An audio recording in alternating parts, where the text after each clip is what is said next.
listening to the ASN Podcast Network.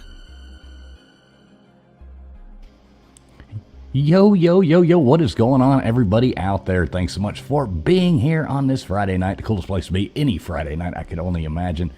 There's nothing else out there that could possibly beat this. Good to see everybody.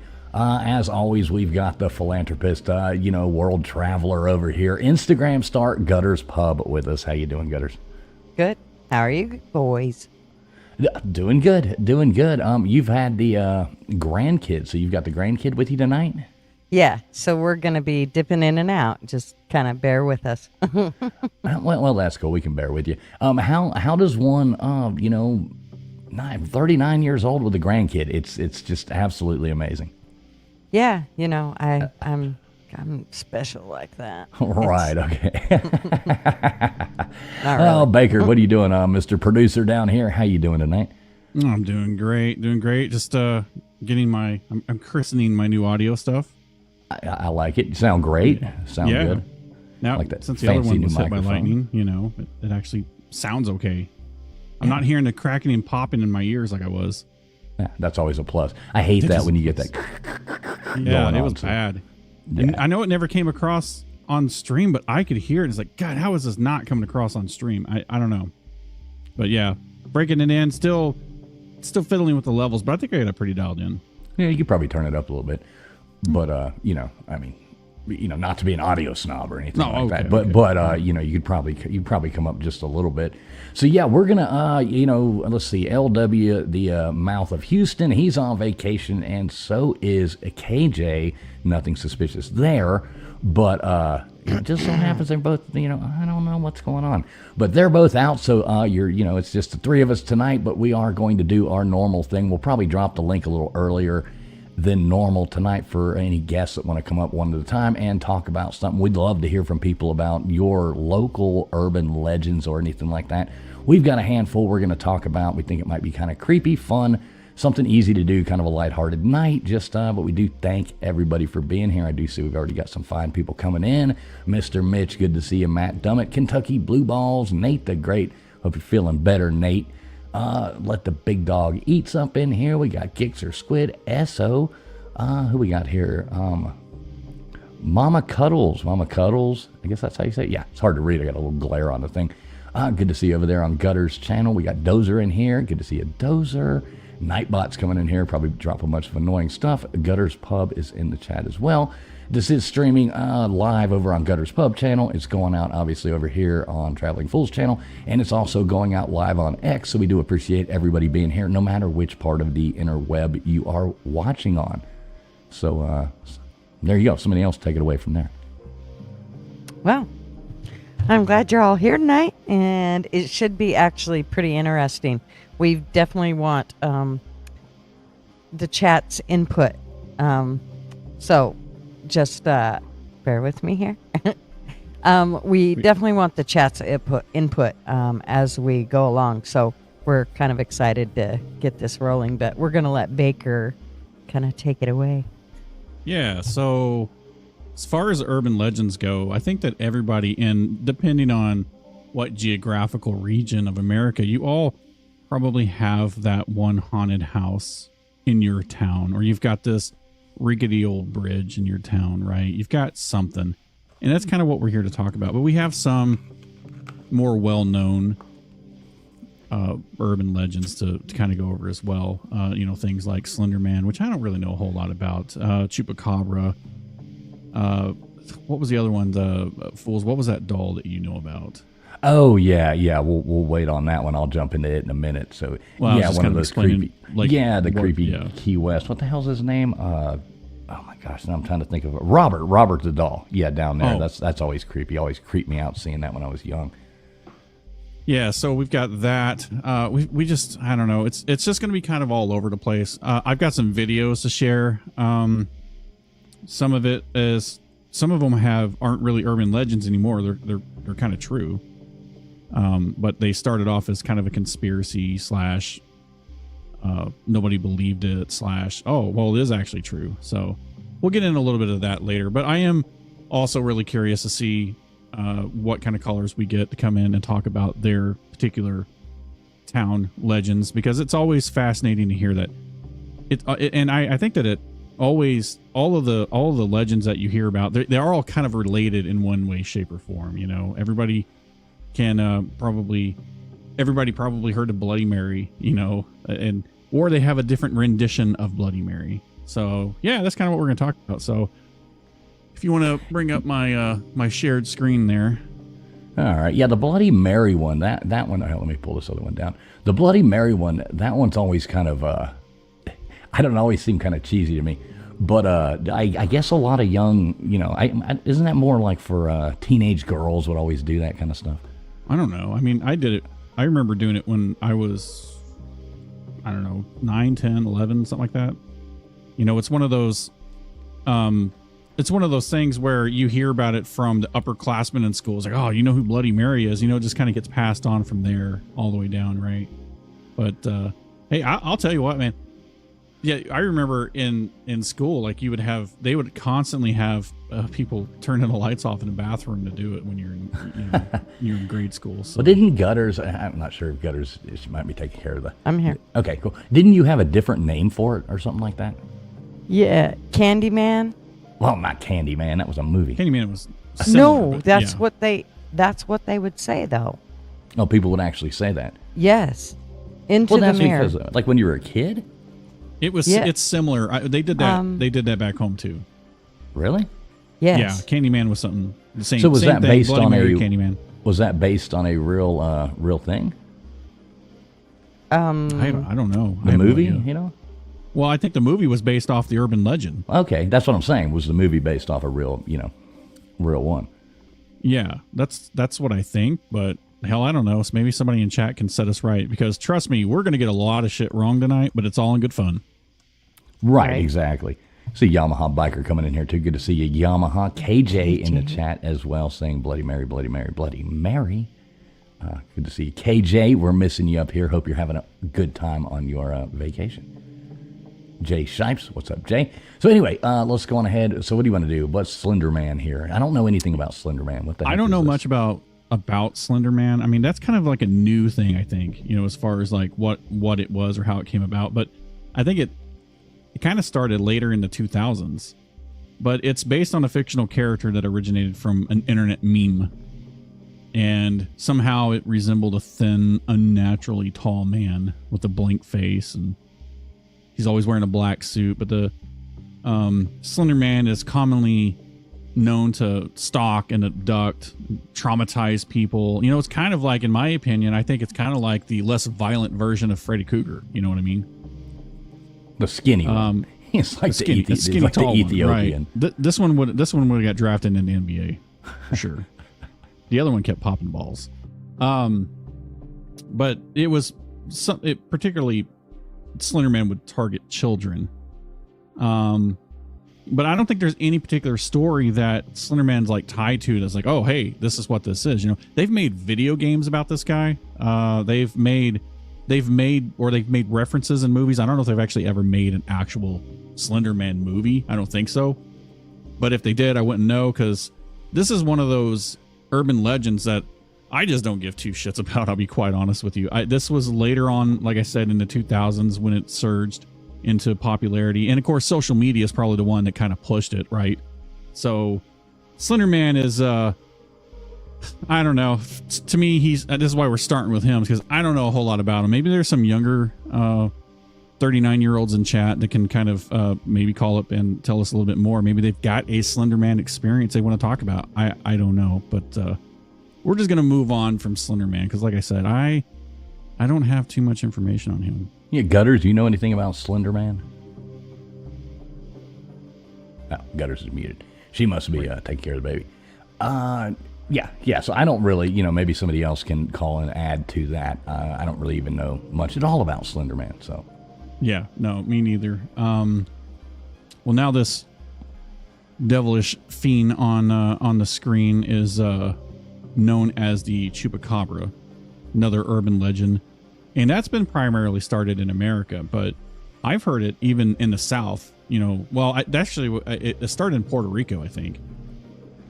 But I heard it as a kid in the South about him, and there are so many renditions of this one. I mean, I've heard it as like a goat eater or a goat sucker, or that's what Chupacabra stands for. And the reason they ever found out or ever became an urban legend about it is because I guess these farmers would find these goats that were mutilated and like dried out of its blood. And yeah, I mean, obviously, didn't this one come from Mexico or something like that with a name like Chupacabra? The first sightings was reported in Puerto Rico. Okay. But yeah, it apparently the damn thing swim over here. No idea. He apparently floated over on a. He went to Cuba and then floated over here with a mattress or something with a motor, little trolling motor tied to the back. Hey, what's up, Tony Silo? Good to see you, man. Good to see you, Tony. Yeah, so the Chupacabra basically got thrusted into popularity, or just it's being recognized. There was an old show back in the early 90s. Do you remember the show called Sightings? It was on like the Sci-Fi Channel. Yes, 100%. That was the first time I had ever heard of the Chupacabra. And, I remember the story they did, because I thought Sightings, for being 1990s, they did a fantastic job at showing these little short stories. Like they were doing YouTube stuff before YouTube was doing it. So right. Maybe they helped create all of these, YouTubers we see today, because I mean you see a lot of short format like stories that are being told on YouTube in this particular fashion. So what is this thing supposed to do? I mean, is it like eat children or something like that, or is it? No, apparently it just attacks livestock, especially goats. Apparently, I don't know, it has a thing for goats, but it just attacks livestock and it just drinks their blood. That's just what it is. Okay. So I don't know. Maybe Gutters can tell us, did they ever have this in a Pacific Northwest thing? Was this ever kind of known up here if she's back? No, I think she's still muted. She must be taking care of the baby. But Yamaha Biker thinks they are ROUSs. I don't believe they exist. A little Princess Bride reference there. Getting that, Yamaha. I like it. I like it. What a great movie, Princess Bride. Good movie. It was. Princess, what is her name? Buttercup? I've never seen it. You've never seen that? Oh, wow. Oh, God, no.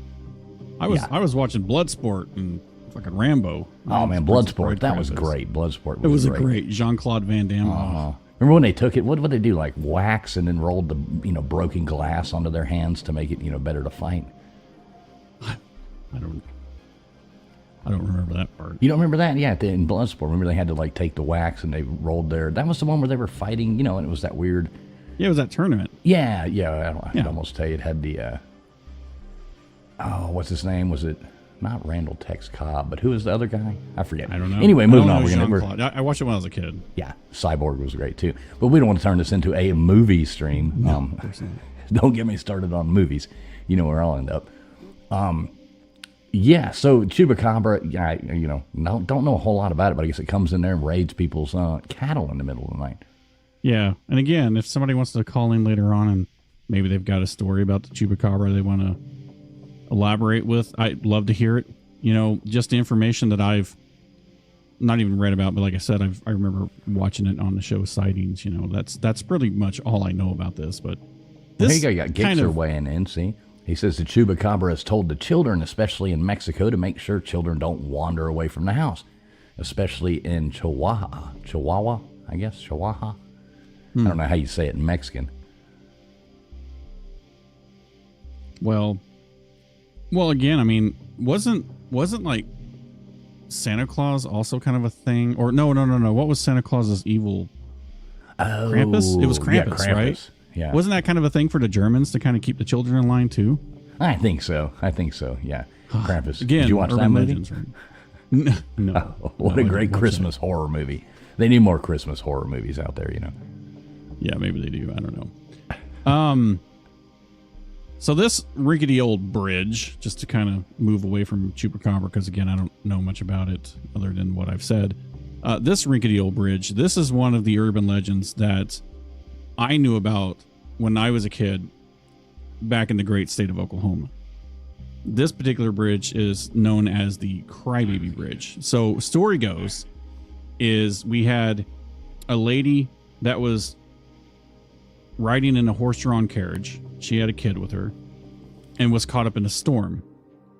And allegedly there was lightning, wind, thunder, spooked the horses. The horses reared back, fell over into the ravine, and brought the horse-drawn carriage down to the creek below. And allegedly, since that incident happened, and of course the kids and the mother died, you can hear women crying and kids crying at night when you cross this bridge. Now, they've taken the story a little further about how women kind of lose their minds and go to this particular bridge and throw unwanted babies off in the river. But yeah, this was like the first urban legend I ever remember hearing about when I was a kid. Like, this was Crybaby Bridge. And I think it's funny because I think that I've heard that Texas has one, Arkansas has one, Tennessee has one. I saw Big Dog Eat up here. Let me see if I can scroll up and find he's let the Big Dog eat. Yeah, he says there is a bridge in South Carolina that is called Crybaby Bridge. Yeah, it seems to be one of those tales that everybody has their own rendition of it. This was particularly, I guess, ours back in Oklahoma. This particular bridge, at least the official Crybaby Bridge, was in a town. It's near a town called Catoosa, Oklahoma, which is in the northeast corner. But, you know, again, it's on an abandoned road. This isn't actually an operational road anymore. You can obviously see all the taglines and everybody going there to get, you know, spray paint or graffiti just to kind of leave their mark on it. I think, again, everybody has these. So what's the story here? Well, it was the story. It's like, you know, allegedly you've got people that, I guess, they hear babies crying at night and women screaming and crying at night whenever you go near or on this bridge, or if you cross this bridge. So there's always activity of teenagers in particular going there at night to see if they can hear the cries. But I've never heard any audio recordings of it. I've never heard. It was really, I mean, I honestly don't think this is even true. Obviously, I think you hear about it from other states that have this same, you know, story, just like what we saw earlier in chat. So, and like I said, I looked it up. There's others in Texas. There's others in Arkansas. Like, every state, I think, has their version of it. I don't know about up here in the Pacific Northwest. I've never heard this up here, but I'm sure maybe Gutters knows. I'm not sure. Yeah, I don't know. Gutters must do it. Oh, Gutters is back. What's up, Gutters? I am, just refereeing. Refereeing, keeping the kids under control. Yeah. No, it's all right. Everybody understands. We're just here. You know, tonight's just kind of a chill night. What's up, Maui Howie? Hey, Lou. I'm not going to say your last name. Bob Cassidy, good to see you as well. This is me. Good to see you. So what do you know about Crybaby, or what is it, Crybaby Bridge? Yeah. I don't think I've ever heard anything about it. So the Oregon doesn't have their own version of that. It's basically just a brief summary. Lady and a kid died way back in the 1800s, and now you can hear her crying and the babies crying at night when you cross the bridge. So Oregon or Washington didn't have, or Idaho didn't have any of that. Oh, it probably did. You know what? I do know of one, and that was, what was the name of that one? Water Babies of Massacre Rocks. And it was, it took place in Idaho. And where? In Idaho. And I only say it that way for you. I got you, thanks. The Water Babies of Massacre Rocks. It originated in Idaho, and it's the Native American legend that there's a couple different things regarding it. Oh Lord, I'm sorry.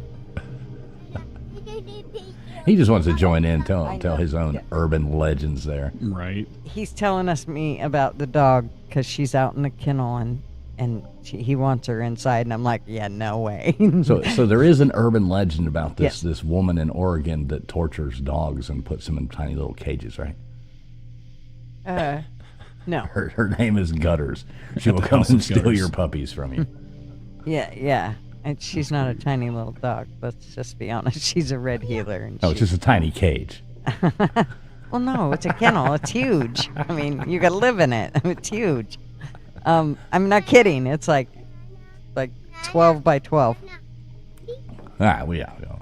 Big town of Tecumseh. There you go. Yep, Tecumseh. There we go, Oklahoma. I like it.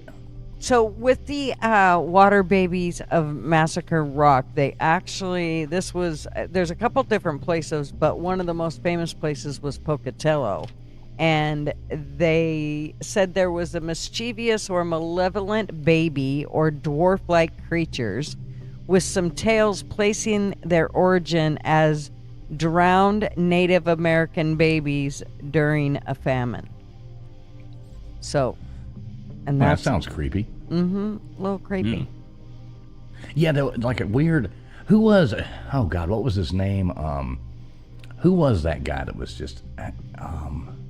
Aleister Crowley. Remember, like his mom would even tell him, like from the time he was born, that he was like the devil and the evil and like evil personified. Was that like the Omen? Yeah, I mean, I think basically. Kind of like, and big shout out there to Ozzy Osbourne, who just passed away, but like, Mr. Crowley, they always talk about that.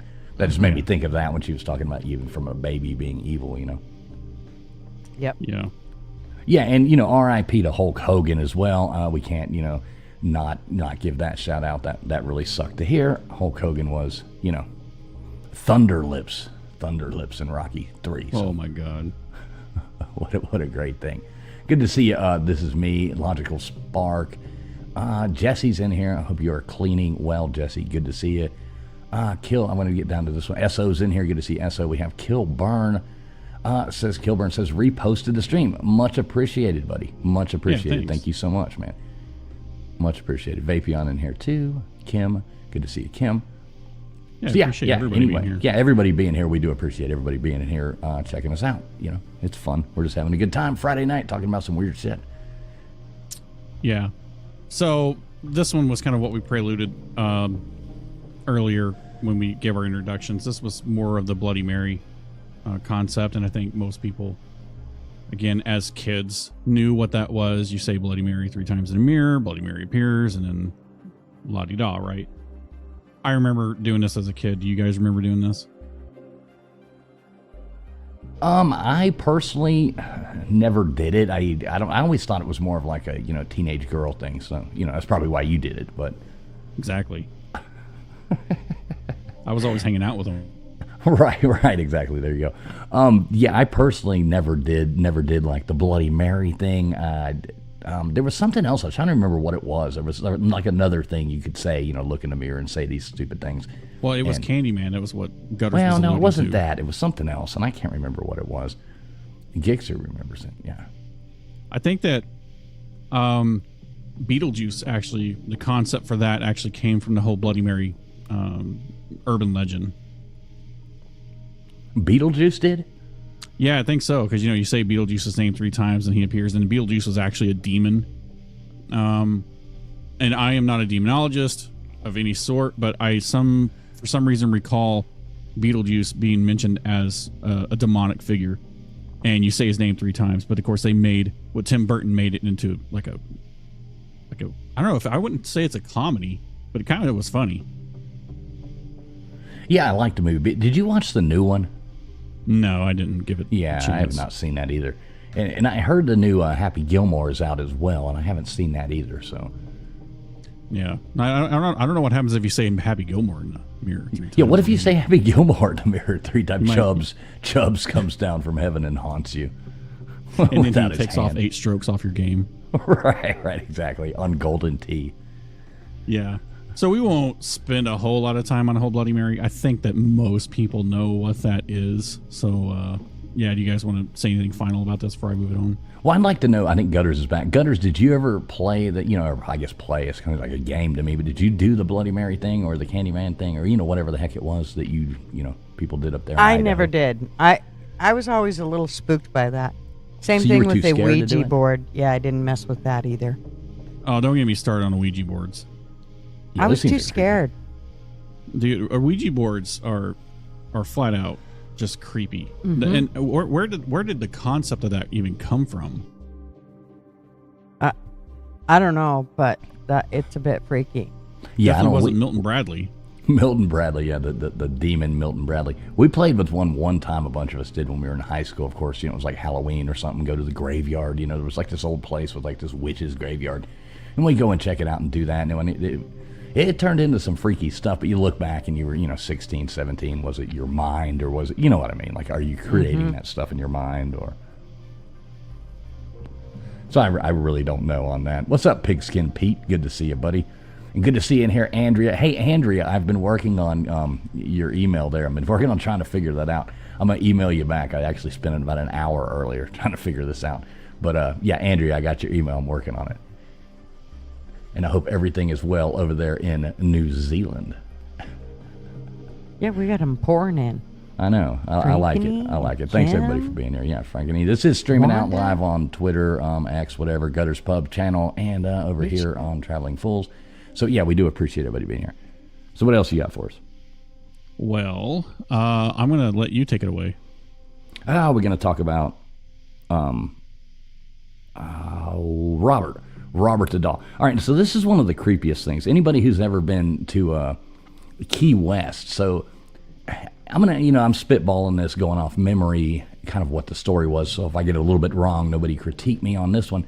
So there was this doll, and there was like these rich people, and the doll was originally made by some, fancy company to be like a mannequin, kind of like selling a product or something like that. Well, anyway, they bought it overseas, brought it back, give it to their kid, and it basically, after the kid had had it about a week, he was calling himself, like the kid's name was Robert, I think, and the doll had its own name. Well, the kid had switched it around and was like, the doll had like taken his soul and he was living inside the doll. Now the thing is, basically they keep it down there in Key West. They keep it, it's like behind this, glass case. And like, if you try to take a picture of it or do anything, and this is the urban legend, that like bad luck will come to you. Like, you have to ask permission to the doll before you do anything. And I mean, I personally know people who have like messed with it and then gotten in car accidents like the next day, and maybe that is, I know my cousin, he was younger and he went in there and did that. And he drove like a day and a half later, he like totaled his car, he's like, God dang, Robert. And he see, all these are letters, like all around. The whole thing is all these letters of apology that people have written and sent there after leaving and not doing what they were supposed to do and having horrible things happen to them. And they're actually like write letters of apology just to get the curse away. That's nuts. Yeah, and you look at the thing and it's sitting there and it's like, it's so creepy looking. Like even when you see it in real life, you're like, I just walk on by. I'm not taking a picture of this thing. I don't even want to be here anymore. Just get me out of here. I mean, it looks like a doll from like the 1800s. Do you know how old this might be? I want to say, yeah, it was. I want to say it was early 1900s. Is my guess. Early 1900s, something like that. They were really rich people. They bought it for their kid, and it turned into this really creepy doll, though. Really creepy. And it's down there in Key West, and if you ever get down that way, make sure you go to that museum and run by Robert, because don't take his picture without asking him permission. Yeah, this looks like something you would find in the Oddity Museum in downtown Portland. They've got weird shit in there like this. Yeah, it's, like I said, I've only walked through there a couple times, and I'm always like, yeah, I want nothing to do with this. It just creeps you out. Like, even when you just see it walking by, it's just creepy as hell. Do you think that mostly superstitious people are the ones that are writing the letters? I mean, yeah, he's creepy. No, I don't want to touch it, but I'm not going to write a letter to it. No, but I mean, like, the reason they're writing letters is because they disrespected and horrible things keep happening to these people. And they're like, I guess it's real. Yeah, even Jesse. Yeah, there you go. Robert is real. It's scary. Yeah, so you know what I'm talking about then. Yes, 100%. So, that's another urban legend, but that's kind of like the creepiest one that I personally know of. That'd kind of be that. Well, I know that there's other dolls that have apparently demonic attachments to it. I think Zach Bagans with the guys from the Ghost Adventures has a museum that he obtained one of these dolls. And you know, there's an entire island somewhere. I want to say it's in the Caribbean. I could be mistaken, but there's an entire island full of dolls. Just we're not talking about shit. This isn't going the Epstein way, is it? No. Jesus Christ, no. Look what Mishka said. Ozzy and his son Jack visited the museum, and Jack actually purchased a Robert doll that freaked Ozzy out. I'll bet so. Ozzy was he didn't like stuff like that.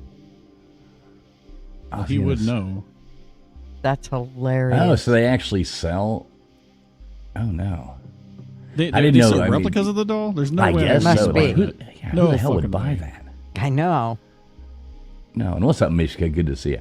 Yeah, who would buy that? I would not at all. And what's up, BFF Wes Robinson? Good to see you. So has this always been in the Florida Keys, or like was this something that was found somewhere else in Florida and they just happened to relocate it to the Florida Keys? I'm thinking it was always there. Yeah, I'm not an expert on Robert the doll. I've just seen it, and then you know what I mean. We start talking about urban legends, so it's one of those.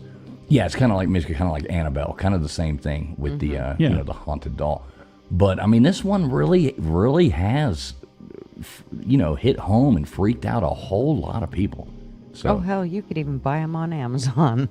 I'm going to send you one eBay, for Christmas, Gutters. I'm going to send you one for Christmas. Don't you dare. That's what I'll start doing at trivia night. I'll start giving away Robert the doll. That is. No. You get one of these, Robert the doll. You get one, and you get one. Bob the doll. Oh, are you saying Gixxer says they're $2,500? What? What? That must be for like a full-size haunted one. You can get your only $2,500, folks. You can get your own haunted Robert the doll. But wait, if you order in the next 90 seconds, you can be possessed. Right. He'll ruin your whole life. Right. Just call now. Oh, shit. Your ex-wife. Right, exactly. Yeah, start sending them there. So, moving on. What else you got? Well, so, at this point, I mean, we can go one of a few ways. I've got some videos that we can watch. I can key up. Some of these, like I said, they're urban legends in my free. Sorry, that caught me off guard. Hey, you get Mike Lindell too. Anyways, we've got some of these urban legends to talk about that, I think that they've been debunked, and I'll go through them. But I think the one that was brought up in our pre-production meeting was the Wizard of Oz and the Munchkin in the back. You guys remember watching? Do you know that there's various different versions of the Wizard of Oz that, like the original broadcast version versus the original theatrical version? You can see things a little bit more clear in the remastered version. I kind of have a version of both, so we can watch like what it was originally broadcasted on television in the 1980s, and then I can show you what the VHS versus the DVD version. Obviously the DVD version's clearer, so I think that this whole Munchkin thing might be a little bit debunked, but I don't know. I'll leave it for you guys to take a gander at. So let me get my screen let's see what you got here. Yeah. And of course, for copyright purposes, we are not going to have any audio for this. But just a preference, kind of give a little background on this. So, the Wizard of Oz allegedly had one of the Munchkins pass away in this movie, in the making of the movie. And allegedly, it happened while they were filming and didn't catch it, even in the edits. I think that everybody came out and said that this wasn't true. And even though there was a lot of bad stuff attached to this movie, I don't know if you guys know about some of the other stuff that came about, but like Judy Garland was never the same after filming. The lady that played the Wicked Witch, she suffered like third degree burns from that scene where she, gets engulfed in smokes and then kind of disappears. The guy that played the Tin Man, the original Tin Man, I think he was on Beverly Hillbillies at one point.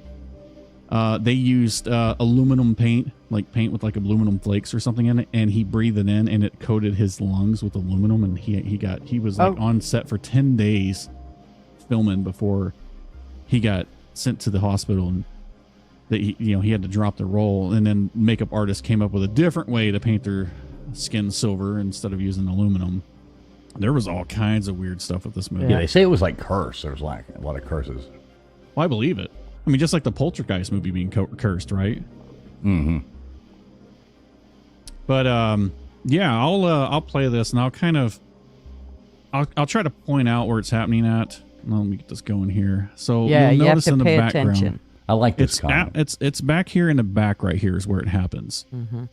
And I don't know why StreamYard's being the way it is, but there we go. See, you see it right there.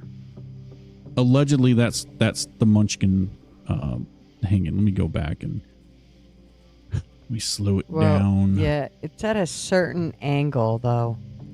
Right. That yeah. you really notice it. So you'll see it sort of looking like something swinging back there. And I don't know. You can kind of see it moving back there. Like I said, this was the original broadcast of it. Can and you I think stop this is where, it and then go close up on it? I don't possess that technology, unfortunately. But I have another video that might show a little bit more details. Are you saying you have to zoom in to see the Munchkin? No, come on. We're not shortophobes here. Yeah, you're right, Mishka. Buddy Ebsen. You're totally right. And what's so that yeah, text mess? That's what that's about. So let me bring up the other view of this, which kind of has a little bit more, I guess, details. And it's kind of got a side-by-side of the VHS version versus the DVD. It's like a side-by-side shot. So it kind of gives a little bit more details that you can see. And then I'll tell you, after doing extensive research and mathematic calculations, I'll tell you what it actually is. Okay. So this, again, poor quality. What do you expect? It's it's a movie from the 1930s. But you'll see the side-by-side here. Again, you're looking towards the back. So you can see in this version, you can clearly see something in the background. And in this version, you don't see nothing back there. Keep going forward. And then, okay, so let me slow this down. You can kind of see it right there, though, whatever it is. I mean, yeah, that's why I always thought it was fake, because in the one that, like the movie that I actually have, the first one that he showed us is how it was. And then when everybody started talking about this, they came out with this one that showed the definite, person, figure hanging there. So, I mean, there was the big difference between both films. I mean, a big difference. It's not like, oh, okay, well, they just got closer, and no, that's they stuck something in there. Maybe. And this could have been like, so this version on the right that's the DVD version, and then this version on the left is the VHS version.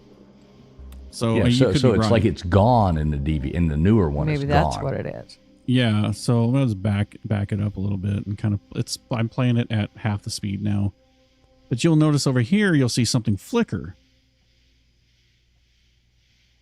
Watch that right there. You see that moving?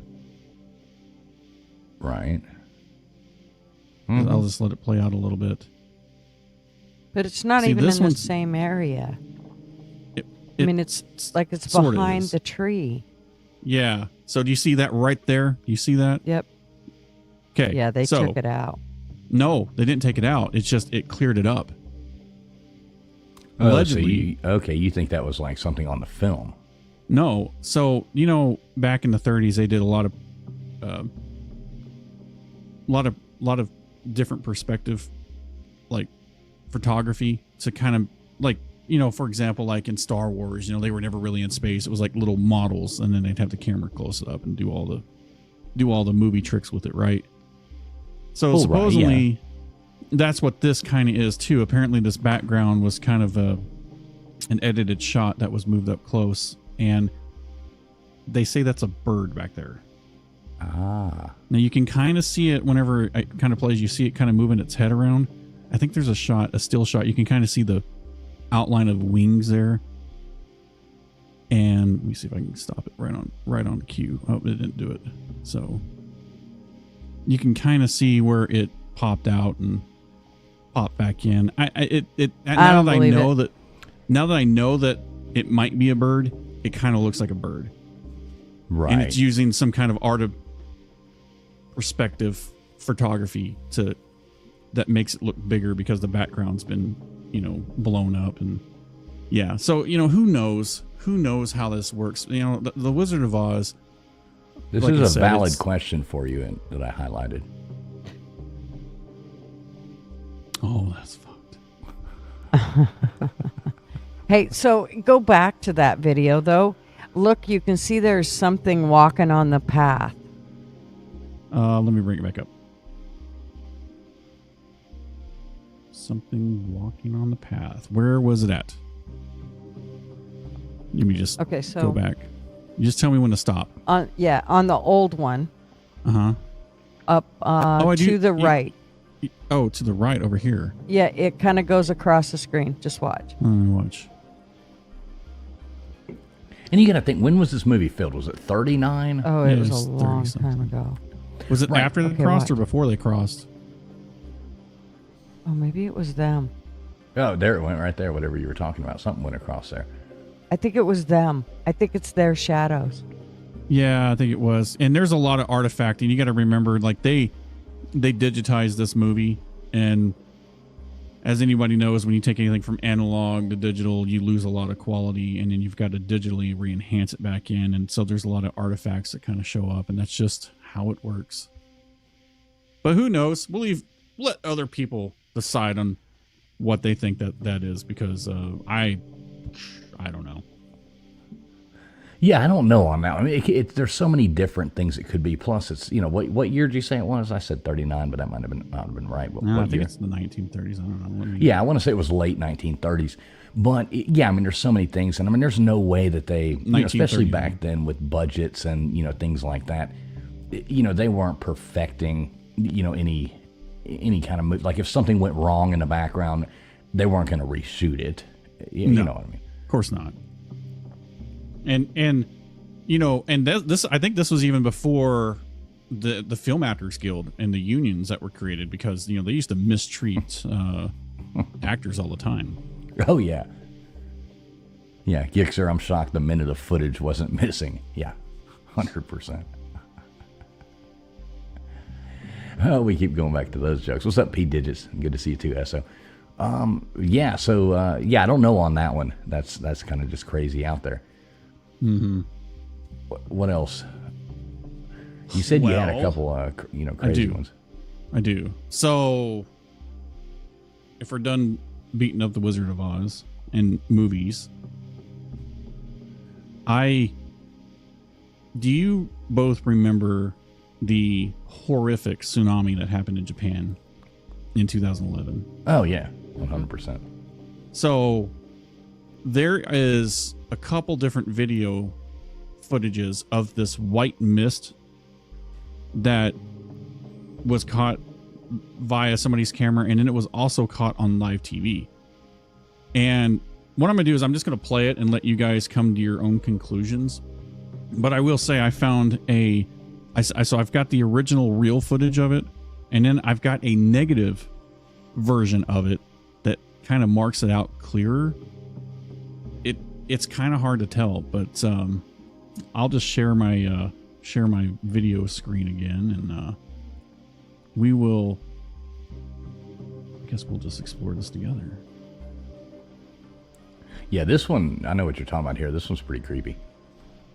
Yeah, and I'm just going to play it in real time, let it play out. But for everybody that is able to watch, you want to focus on this area right here. I don't want to keep putting my mouse over things so that it distracts you, but you're going to want to pay attention to this area right here. And then later on in the footage, you're going to want to pay attention to it right back here. So I'll go ahead and give it a play. And you'll notice the tsunami's kind of coming in, all the debris is coming in. And now you'll notice something. Right, where's that? It should be coming up any moment now. Should have fast forwarded to it. Be a little bit more. Oh, there we go. There it starts right here. Because you kind of see it back here first.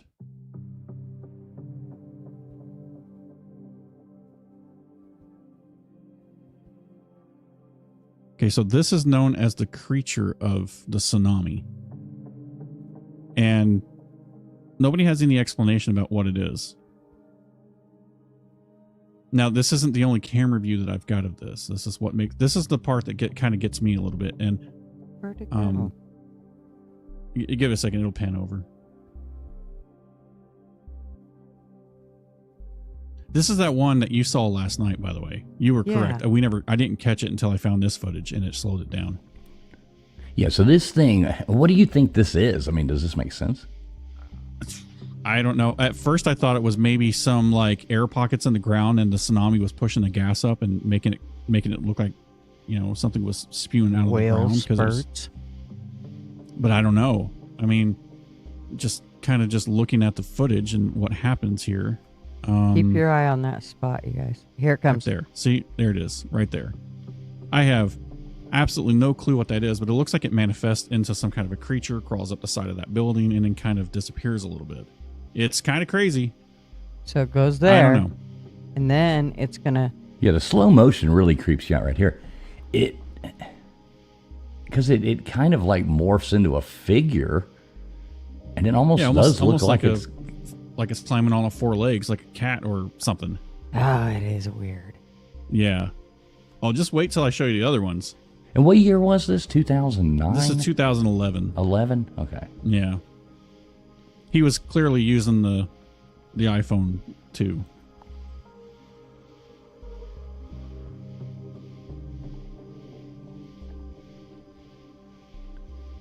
Yeah, and there's different angles of this too, right? Yeah. So I have a couple other angles of it, but I just want to kind of play this out so people can kind of wrap their head around this, because you'll see it later on jump to the other side of the buildings. Now, again, the footage, this is just of some guy that was kind of trying to escape the tsunami, that was kind of filming from a balcony, right? Because I mean, look at that. That's horrific. You know, who would ever want to be stuck in that? Oh my God. Hell, some of that debris washed up on a shore here in the Pacific Northwest. All right, so here we go. It's moving to higher ground. Did you see it just then? Have you ever talked to anybody that's been in a tsunami? Do it again. There it is. So watch, right behind that taller building, the brown one to the right. Yeah. Right. Have y'all ever talked to anybody that's been in a tsunami? No. Yeah, it's crazy. I remember talking to people when we were on CoPP, and I think it got wiped out in like right around there, maybe early 2000s, something like that. And, you know, like half the island died, you know, and it was absolutely horrific. And talking to the people who were there when it happened, and, you know, they've all lost family. I mean, it was really weird, you know, the conversations having with those people. Yeah. It's sad. I mean, it's, I mean, I can only imagine the devastation that their lives went through during that period of time. You know, they always talk about the Cascadia tsunami event that could happen up in the Oregon, Washington, Northern California area. I mean, you hear about it up here all the time. Mm-hmm. So, yeah. Right. So let me move on. Let me grab the other clip real quick. So this is actually to help you kind of see it a little bit better. Somebody went through and added the negative effect to it. So, you know, basically it's the, you know what a film negative is. Mm-hmm. It's a lot easier to see.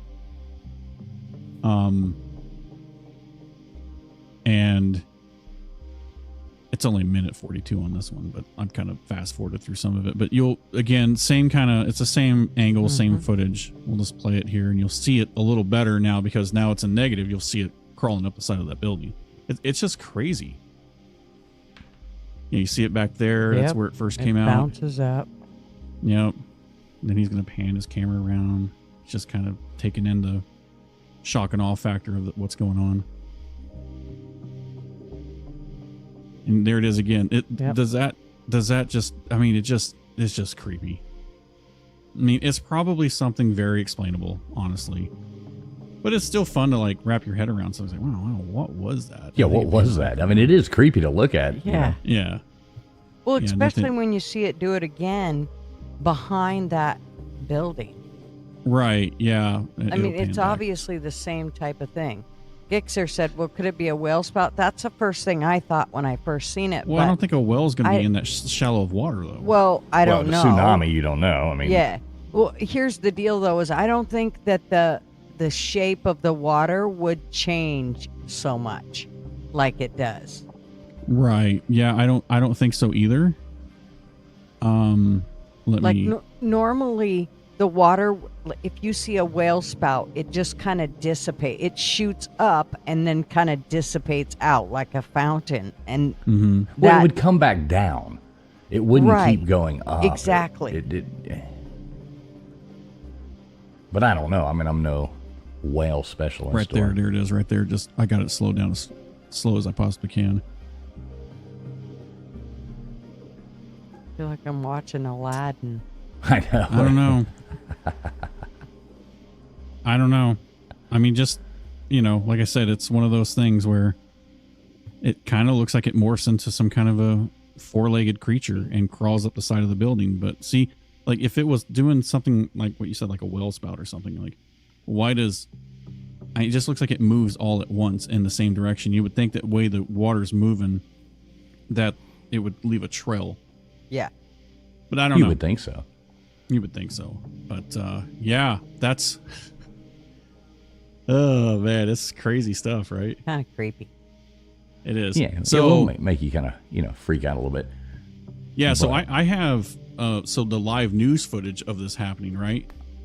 And here's the crazy thing. It shows even more details. Like this creature, this isn't the first time it was filmed.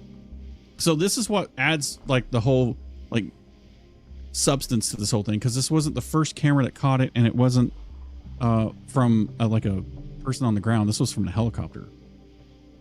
It's yeah, this is the one that, because okay, it's one thing if it's one altered image, you know what I mean? You can alter something once, somebody could add something in there, but this is what I like is that you actually got another take on it from a different like live coverage, and it's there as well. Yeah. Well, and this one's a little bit even. I don't know. I'll play. You decide. We report. You decide. You see that streaking across the ground? Yep. Yeah. What is that? It's a sperm. Okay. All right. Fair enough. Kind of what it reminds you of, huh? I don't know. And it doesn't disappear. No, it just keeps going, right? So this is just the horrific scene of the water coming in. And yeah, you'll just see it start bolting across. Now there's another shot I have of this that I'll show you, but there's also something jumping around in this you don't see. I'll bring it up on the other video. To think of how many people are in all that. Yeah. It's horrific.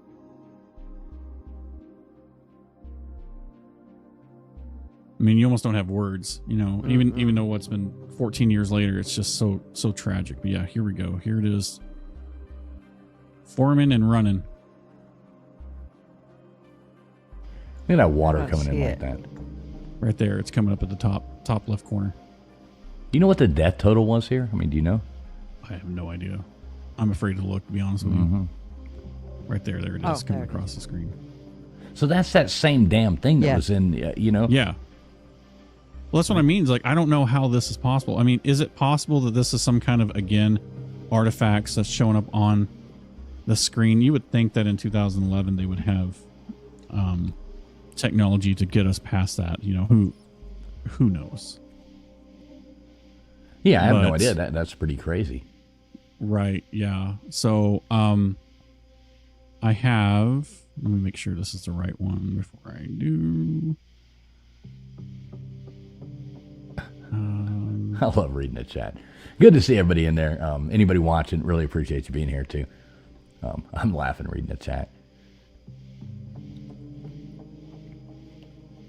Yeah, I don't know. Crispy says it could be a drone, but I don't know. No, no. Yeah, not if you consider the first one. If you think that the other one is the same thing as the first one that we looked at, then a drone, it couldn't. I just don't think it could do that. I mean, maybe it could.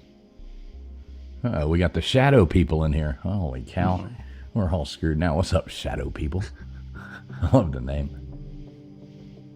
I love the logo. Yeah, it's awesome. All right, so let me pull this one back up. Let me share my... Yeah, Andrea, I don't think it would have been a cat. I don't know. I have no idea what that is. Is this the same thing? I have no idea. Yeah, it's the same thing. It's just different. A different... it was in... So this was in the other footage, but this one slows it down a little better, and this is on RT, so whether or not that's a reputable news source, you decide. I'm not here to talk politics, but yeah, check this one out. This one does a really good job of showing different angles, but you're gonna also see the same creature jumping from debris. It's just absolutely insane. This one doesn't really sell me as much as the other ones do, but you can definitely see it.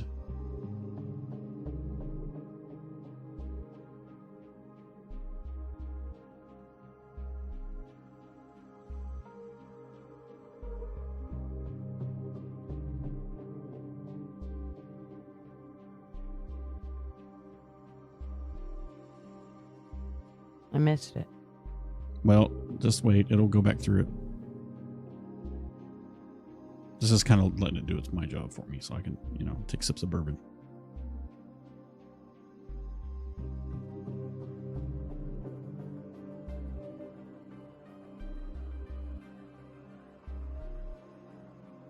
So you're going to notice it jumping from building to building here. Yeah, Yamaha Biker, she has that effect on all of them, man. Okay, it kind of starts right here.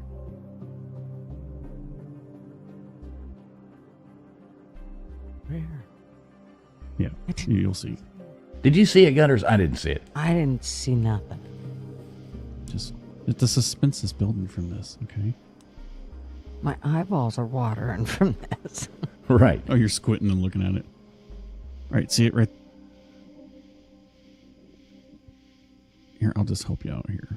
You're going to look right here. Okay, I thought I seen something. Okay, thanks. Yep. See it? Yeah. And then you see it jump. Wow. Go back. Yeah. Wait, yeah, go back. I didn't see it. And you see it jumping again and jumping again. Oh, wait, and there jumping it is. again. Okay, Yeah. Go back. Here, I'll go back further. Yeah, I see it now. So I'll just let it play out. Let you guys watch it. Follow it.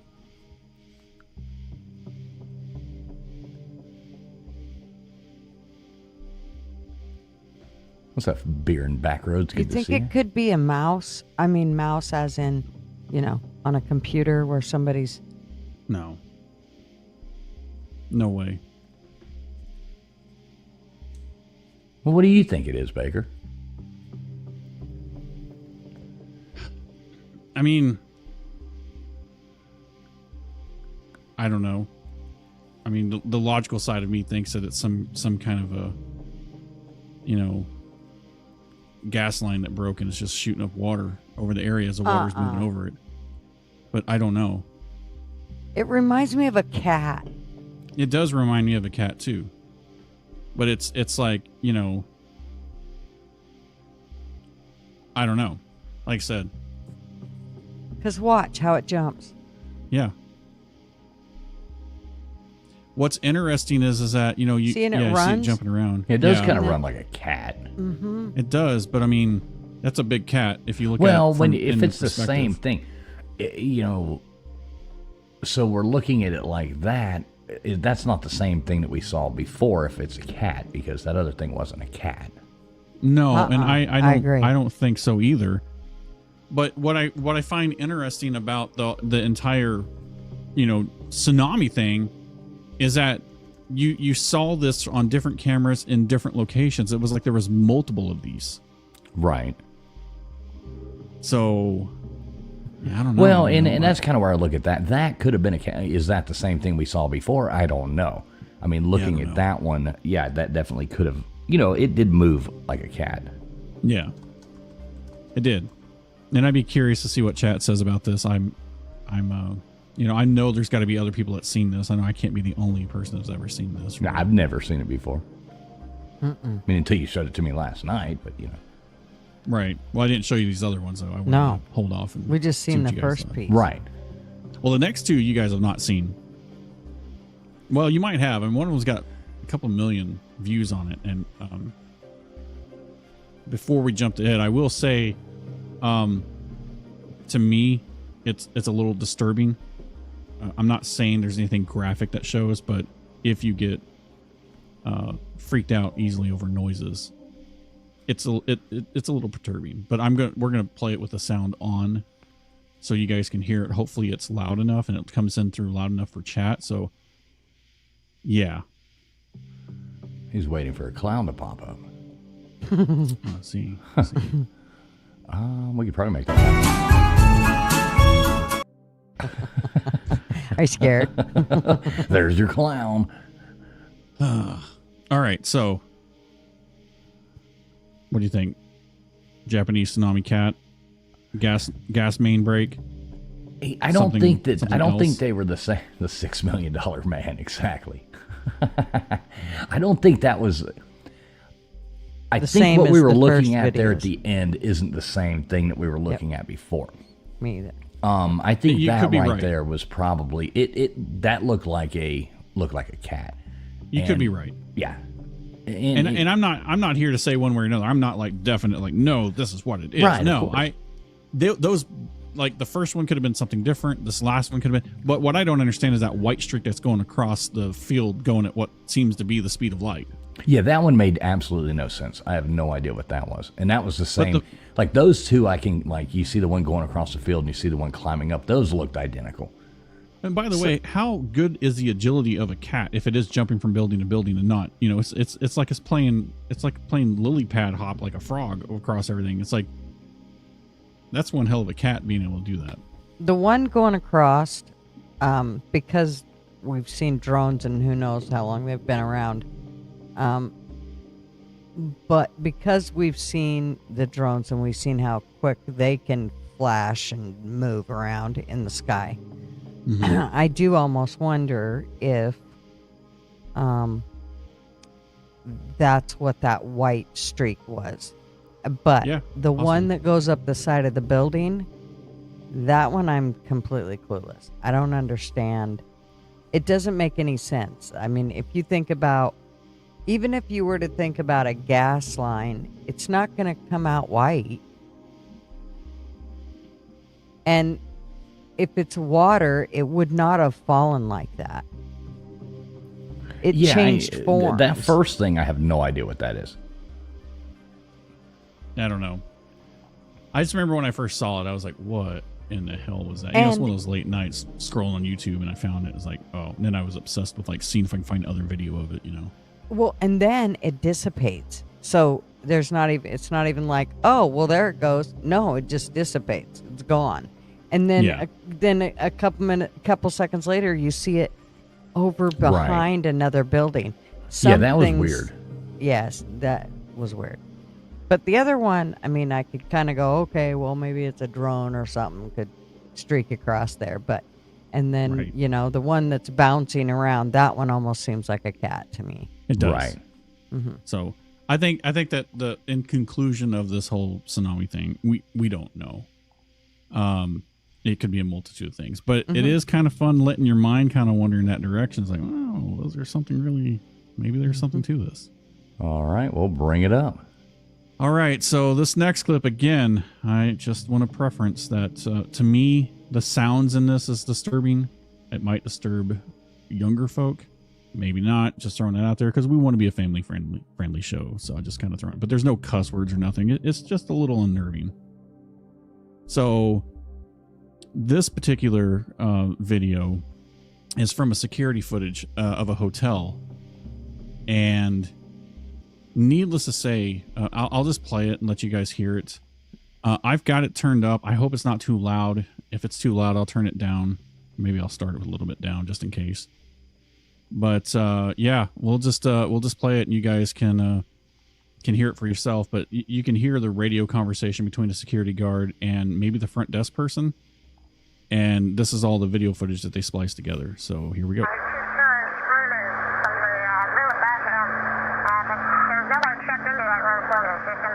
What room is that? It's the room right above him. It should be 209. John, do you copy? It's room 209. Amy says nobody's checked into that room, and there's reports of screaming coming from that room. Yeah, Amy, looks he's on like his my way down brother. there right now.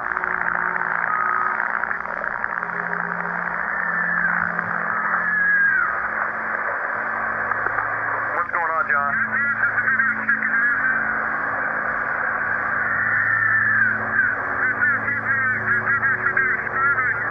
There's no one checked into that room. There should be nobody in there. Wait 1 second, John. Amy, are you there? Yeah, John says he hears the screaming coming from that room. And I hear it too. But we're sure that no one's checked into that room. Correct? Yeah, I'd be just like, wait. screw that. We're going to get a hold of the police. So, I would wait for the police, John. Amy, John's going to enter the room real quick just to check, make sure, see what's going on. John don't give up.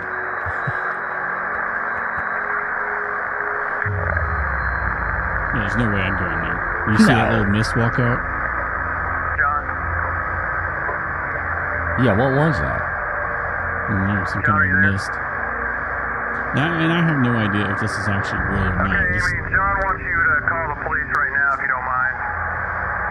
Me calling He says no one's Ghostbusters. in there, but that all of the furniture's been turned upside down and the hold on. He says the carpet's been ripped up and that the shower is on, but nobody's in there. Man, that's scary. I'm officially freaked out now. Yeah, that was weird right there. Yeah, I've seen that one before. It is freaky. What's up, Miss Scarlett? Good to see you. Hey, Maven, good to see you as well. Rain in here. Good to see you, Rain.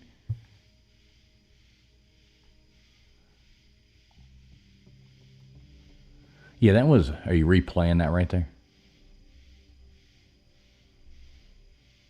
Baker? He done did left.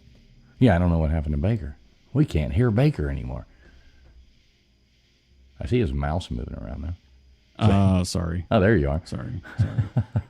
I had somebody walk in my room just a second ago. Okay.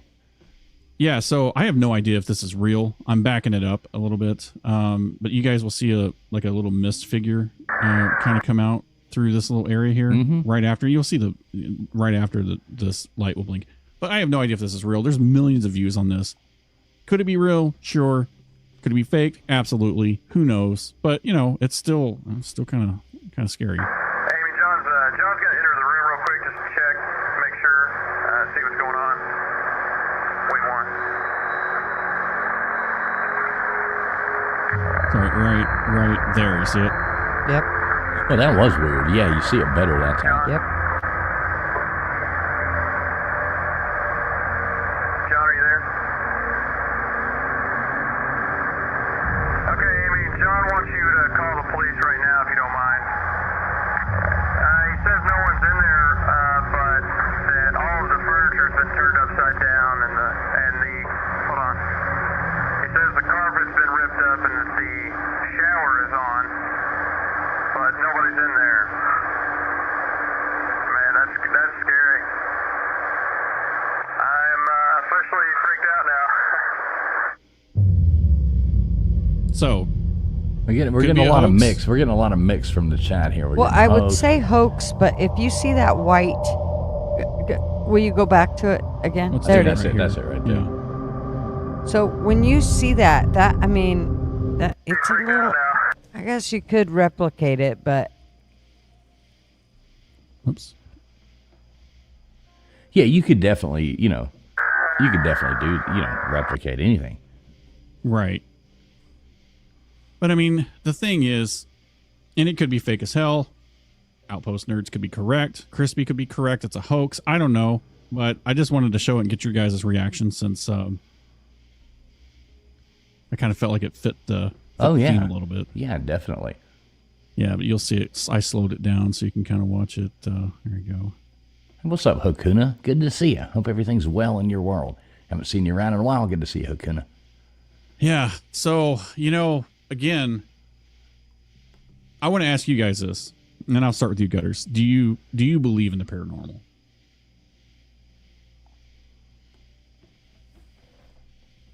She might have walked away again. Yeah, Gutters is muted. So I think that means she's taking care of the... good to see you, Queen Fool. I don't see when she mutes, by the way. Oh, yeah, she can't tell. Yeah, that was her little plan there. And good to see you too, Mr. Duggar. What's up, Bubs? So you want to go on ahead and go to me? Yeah. So have you ever had any kind of, paranormal or poltergeist encounters in your life, or something you can't explain? Yeah, I've had things I can't explain. Would they be necessarily paranormal? I don't know. Like, you can't explain it. So obviously if you say, things you can't explain, how do you explain it? But I believe that, definitely the definite possibility, my mind's not closed to it, kind of like aliens or anything like that. Sure. Yeah. I mean, I'm interested from a religious standpoint, different religions have different, thoughts on it. Like, Catholics, do believe in the whole demonic things. I think that there are evil spirits in this world. Whether or not it's to the point where an actual exorcism helps, I have no idea. But, there are some unexplained things that I've experienced in my life that I'm like, God dang. But I'm a rational person. I try to rationalize it beforehand. But when you see like mist figures like this, I've, heard different audio clips in my life that you can kind of hear somebody say something. It's like, but is that your mind? Is that your brain trying to interpret what you think it might be versus it's just a bunch of noise that your brain's trying to make reason out of? I don't know. Yeah, I don't know either. What do you think? Do you believe in it? In this one, I'm going to say I don't believe in it because it was too well put together, as far as like the footage was concerned. But they did a good job of making it seem realistic. That's my opinion. So I'm leaning more towards the hoax side of the thing. Like I said, I didn't know if it was true or not. When I first saw it, I was like, ooh, that's creepy. But yeah, I'm kind of leaning with chat a little bit with it being the hoax. Yeah, I think that it does seem too perfect. You know what I mean? Like that just seems, the different angles, the editing, everything about that. It does. But you were speaking like biblically. I mean, even biblically, like aren't ghosts and stuff. I'm not as a Catholic, I've only read the Bible once. I'm not one of those people who can quote every chapter of the Bible. But doesn't the Bible even speak of things of ghosts and stuff like that? Well, I think that it does, and I think that I think that there's references to this, but this kind of leads down different paths for me because like people that takes DMT swears up and down they see stuff. It's like, well, are you seeing things or are you taking DMT? Experiencing things? Yeah. Well, but I've seen studies, and don't quote me where I've seen them at, but I've seen studies where people take DMT together and they experience the same thing. So it's like, are you guys feeding off each other's energy, or are you just making up the stuff together? I have no idea. But the point that I guess I'm trying to make is that I guess we don't know, but there seems to be a lot of evidence that points that there is something there that is paranormal that we can't see, like poltergeist activity. I've heard several stories from people about objects moving without them being around. Of course, it could be one of those cases where object like a cup moves and you weren't touching it kind of thing. And then you find out, well, yeah, because it had ice in it and condensation formed underneath it and the table was slightly, unbalanced, so it kind of slid a little bit. It's like, oh, things are easily debunked, but then there's other things like these, random mists that pop up, or you might see some kind of a shadow figure. I think we've talked about that in the past on our past episodes of shadow people, Right. There's we got one in the chat. Well, that's true. Yeah. We've got a shadow people in the chat. Yeah, what do you so think, there's Gutter? A lot of, Ask Gutters your question now. She's back, so take advantage of it while she's here. Well, so Gutters, what do you think? Do you believe in paranormal? Do you believe in? Have you ever had any kind of paranormal experiences? I do believe in it. I do. Do you believe in this particular video though? As you guys explained, and as I listened to you guys, I kind of have to agree with you. It's kind of it's too put together. Everything's too perfect. So regardless, it's still kind of creepy. It is. Whoever did it did a good job. If it is a hoax, they did a good job. I agree.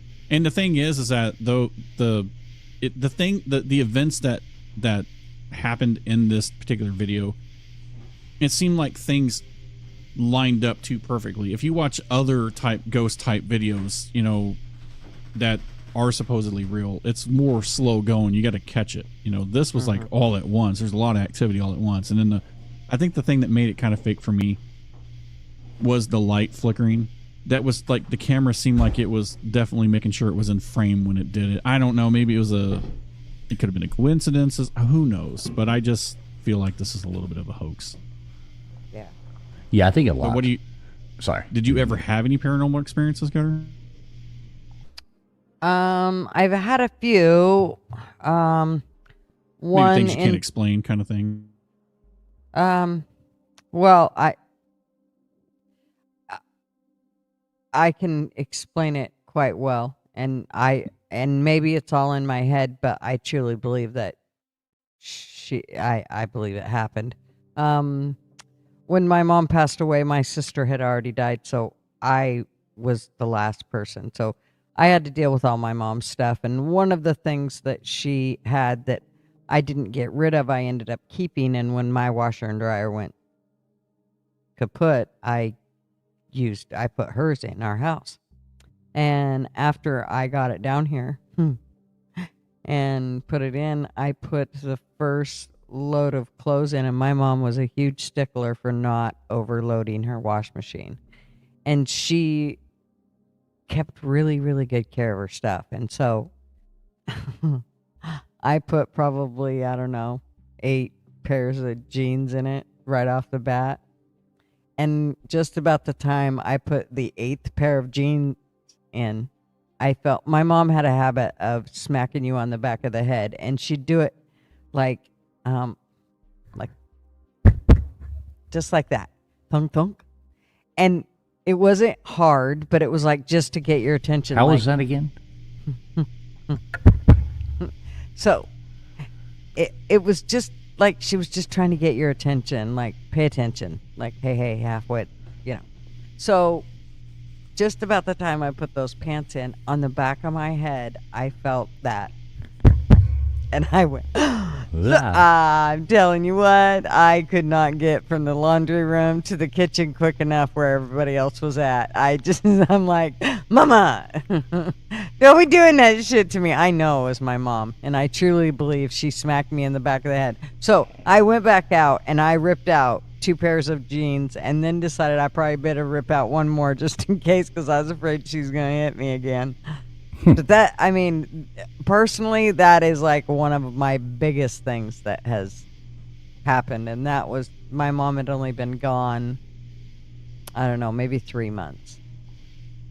It's interesting you say that. I hear a lot of people that do believe in paranormal activities saying that when they have experienced it, that it always is something attached to a loved one or a former, like, I guess loved one, but I'm trying to say it in a delicate way.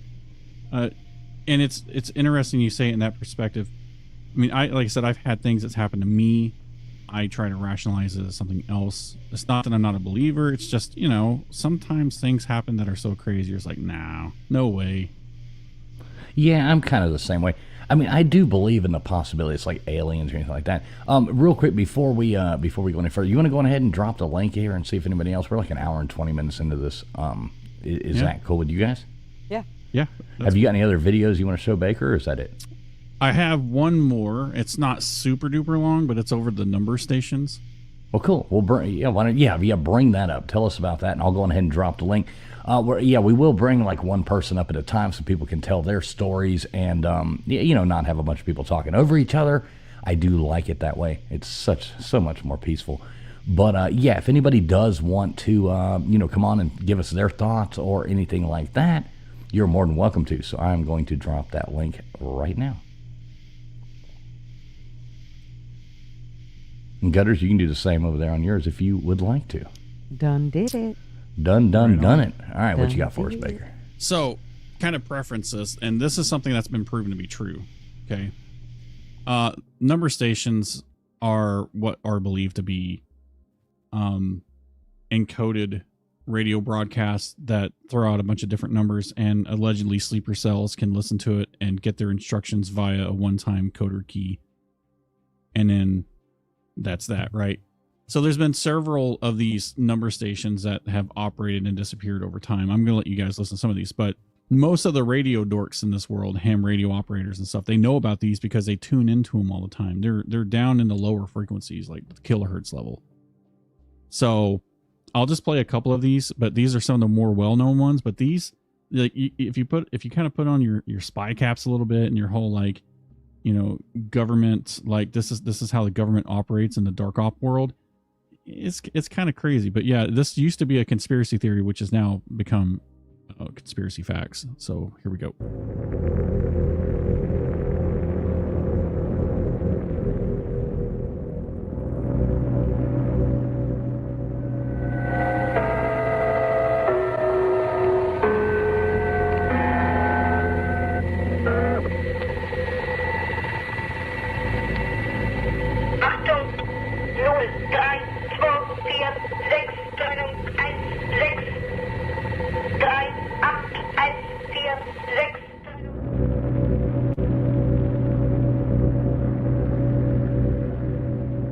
Stuff became, I think it became, it was top secret type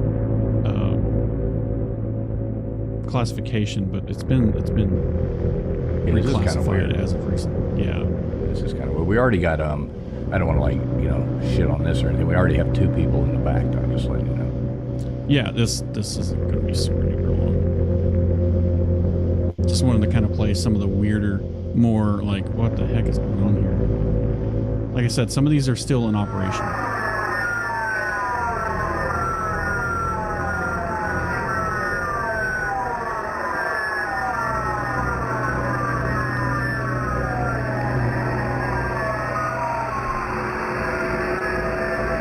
So you'll get some of these, right? And the one that I wanted to kind of get to, so I don't keep people waiting.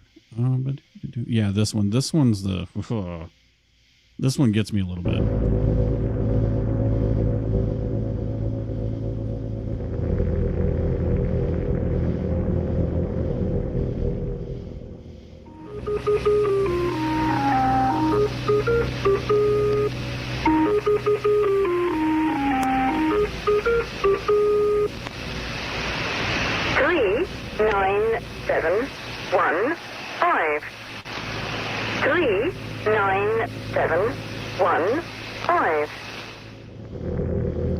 So yeah, I think you kind of get the idea of what these number stations are about. And like I said, they're still how they knew my pin to my debit card. Right. Damn it! What the hell's going on here? This buzzard one, it's been renamed MDZHB. This one's the one that's still active today. You can, if you've got the receiver, you can still tune this in, but it's kind of annoying, but I'll just play a second of it. This is still in operation. In fact, it changes. And when the Russians went to war in Ukraine, it changed. There's an audio clip of it.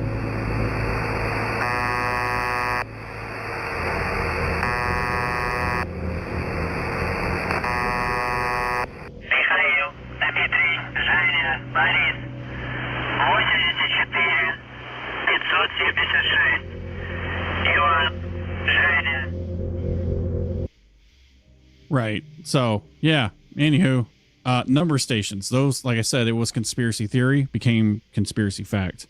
Yeah, that's pretty The crazy. government never wanted to classify these as actual stations because I think the U.S. government was also using it because it's kind of low tech, right? They use analog to transmit this information out.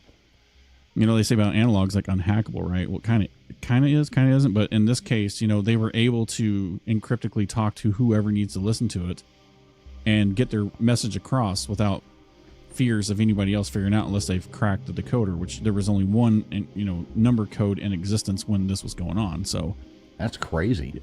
Definitely something. And like I said, you can still, there's a list online you can go look at for known number stations. That particular one, the Russian Buzzard, that was the Russian radio station.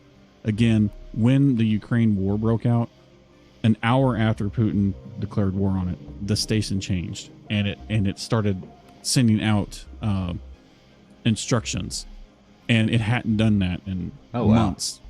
Yeah, so well, let's see. That's all I've got. Super interesting. Yeah.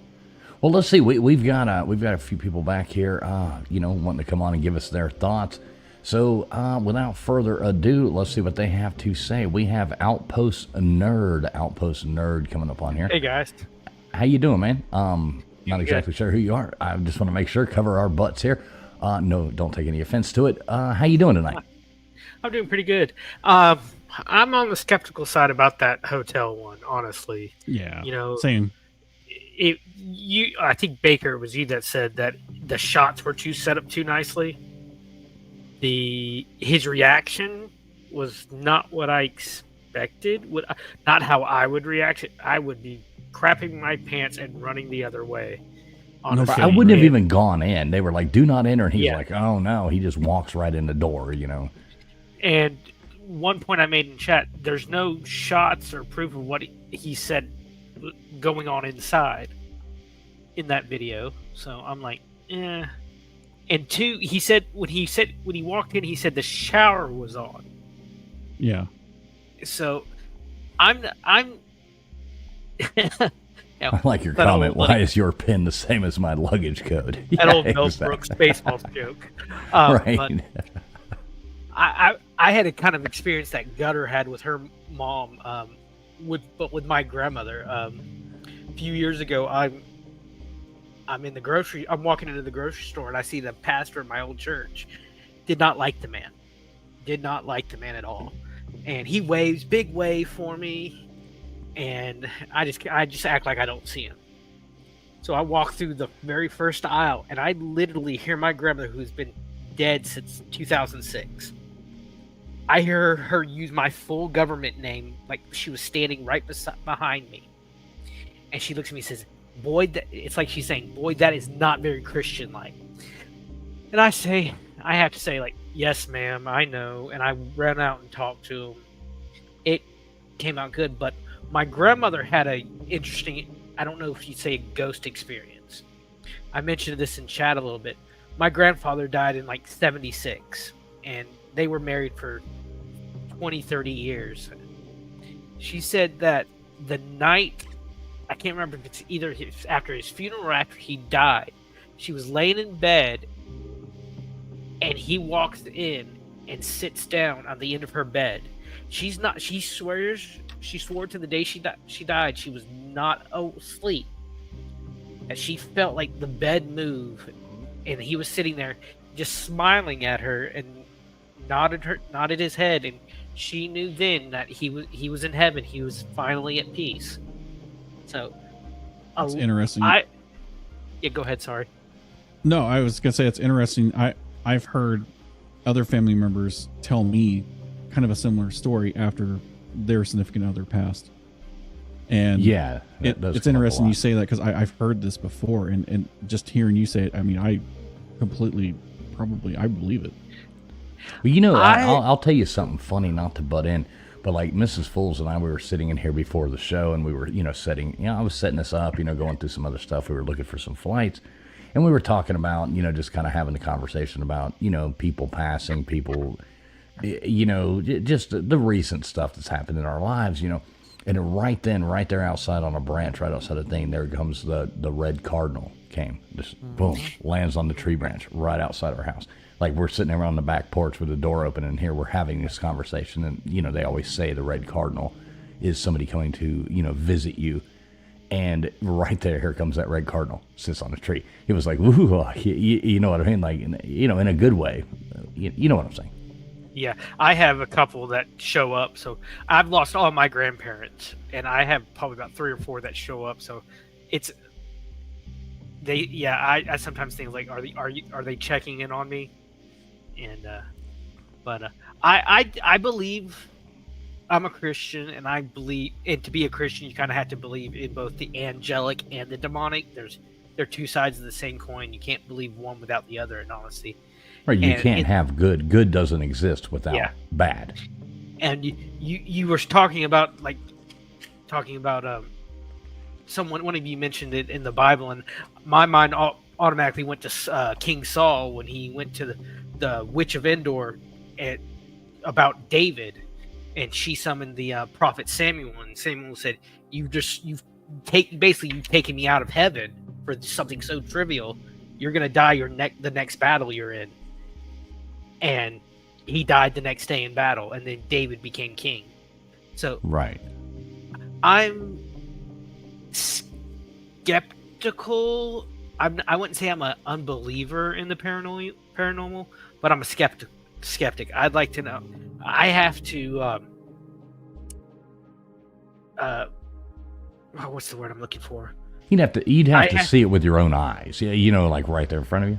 And make sure it's nothing else before I say, okay, it's this. It's right. This. And that's the word I'm looking for. That's kind of what we like to do over here, is kind of look at things and see, like, we're not saying any of these things are real or anything like that, but we're just putting stuff out there and being like, hey, let's talk about it. It's fun. Yeah, It's like, have y'all ever seen that? Go ahead, sorry. Oh, I was going to say, it definitely lets your mind muscle think the other possibilities, and that's what I like. I like to do these thought experiments, like, well, what if this is really true, or what if this happened, or just like, I think aliens probably exist. There's no way you can tell me that we're the only species in the entire universe that's vast, that our minds can't even comprehend how big it is. You can't tell me we're the only ones. And I think that the government probably knows it, and if they were to let the truth out, it would be like a societal collapse. Religion would go away, kind of thing. And then, well, see, I'm going to push back on that, Baker. Like, like even, not to, being a Catholic, not to toot the Catholic thing, but the Catholic Church was the first one to come out and say, which, they might know things, we all know that, was the first one to come out and say that definitely the possibility does exist, that there are more. And I don't see why that takes away from faith or anything like that. I mean, if you believe in a God, you believe in his unlimited possibilities, why would he only have created one? You look at the universe, I mean, there's more stars, in the sky than there are grains of sand on the earth. Sure. How do you look at that and logically say that it's impossible for life not to exist out there? That you would just be irrational if you thought like that. Yeah. It's like, have y'all ever seen that show Skinwalker Ranch? Oh yeah. Yeah. That don't get me started with that. Well, I'm just curious, like, what causes these things. That this is what I want to. They're always putting paranormal or extraterrestrial things on it. My thought is there's probably something in the ground, like rocks, minerals interacting together. That's what I need disproven before I can believe in the paranormal aspect of it. No, I'm with you on that. Yeah, I got you. But, so I have to, like, it's like what Sherlock Holmes says, when you disprove everything you have left is the fact. It's true, or what? I can't. There's a word. Right, I know the saying you're going for too. Now I'm confused. Yeah, but I know what you're saying there.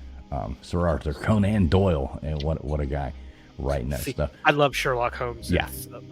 Yeah. All right, my dear Watson. You got anything else for us? I got to move. I got no. waiting here. Yeah. Go ahead. Thanks for having me on. Yeah, man, anytime, every Friday night we're doing this over here. Make sure you check it out. Call in, give us your thoughts anytime. We love having people call in and tell us what they think about it. So we appreciate you doing it. I follow Gutter. I just sent you a sub traveling fool. So cool. Keep an eye Thanks, out. man. All right, Nice. talk to y'all later. All right, buddy. We will see you soon. All right, so who we got coming on over here? Who is this person? Is it me? It is you. It is you. It's How are you tonight? Yeah. It's me. By the way, we can tell by the laugh. I have I didn't know that the red cardinal, that meant that people were coming to visit you from. I didn't know that story. That's my state bird. Oh, well, there you go. You probably get a lot of visitors. Well, yeah, of course. Yeah. I don't like birds that much, but anyway, I was they're gonna not real. Oh, yeah, birds are real.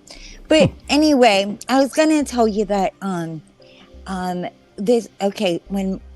my husband passed away, right? And it was like he was on life support, and so it was about 4:00 in the morning, and they were coming. The team were coming to harvest his organs, right? And so before they were coming or whatever, I whispered in his ear and I said, okay, now you have to tell me it, or you have to wake up. And I was like, you have to wake up right now because they're coming to take your organs. So if you're in there, you need to wake up right now. Tell me, send me a sign. And then I remember my mom always used to say that, like,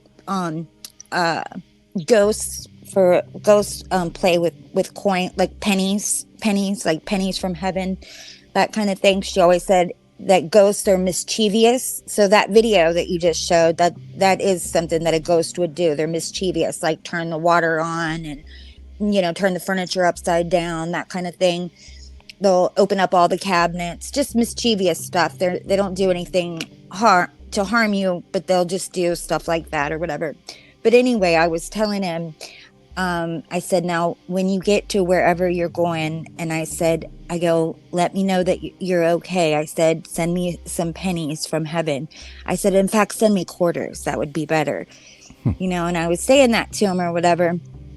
Well, anyway, I got home, like, I cried my eyes. They do this honor walk where everybody stands up, and it's really nice. The whole hospital, everybody stands, and they walk him down to, like, where they're taking him or whatever. And I'm all by myself, and I was crying so hard. And I got in my car, and I just sat there and sobbed for, God, maybe about an hour and a half, right?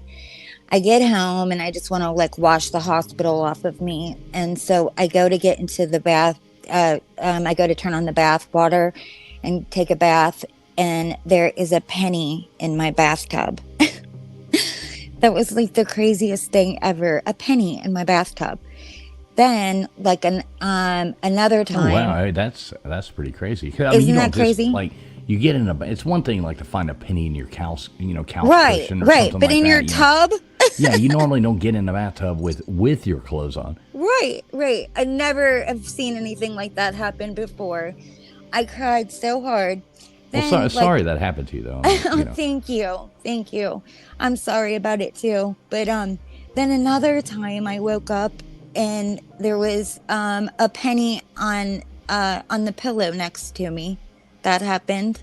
And then another time I was, like, talking to somebody, texting with somebody, and I felt like a coin, like, fly across the room, and, like, it hit my nightstand. I'm like, what the hell was that? So I thought it must have just fallen off, or I don't know. I just kind of ignored it. And then the next thing, I felt another one, and it came flying. It was a quarter, and it hit me. Somebody was throwing coins at me. I swear to God. Nobody was here. Now, where were you? In your home? Yeah, my home. Yeah. And I was all by myself. And somebody threw a coin at me, like, hard, like pay attention. So that happened. And was it then, at least a silver dollar? No, it wasn't. But it was a quarter, like I said. and then those two things happened. And then another time, like he always would he loved my feet, and he always would like grab my feet, like just always would like, you know, tug on my feet if I was sleeping or something. He would like walk by and tug on my foot and say, wake up, it's time to wake up, whatever. Well, anyway, I was like sleeping kind of, and I was just sort of waking up, and somebody tugged on my foot, and nobody was here. Oh, wow. Yeah, and I was awake enough to know that I wasn't dreaming it or anything like that. And I love like he comes in my dreams sometimes, and we have these just like I always think they're like a date, you know. We have these date dreams. Sorry. These date dreams, and they're so nice. Well, don't apologize. Don't say sorry. But anyway, that was like the craziest thing, you know. That the penny in the bathtub was the wildest thing. Yeah, that would absolutely freak me out. I mean, you know, because like I said, it's one thing to find one and you just see to your car or in the couch cushion, you know, something like that. It fell out of your pocket, but yeah, nobody gets into the bathtub. Well, at least, I mean, most normal people. I don't know. I'm assuming you're normal.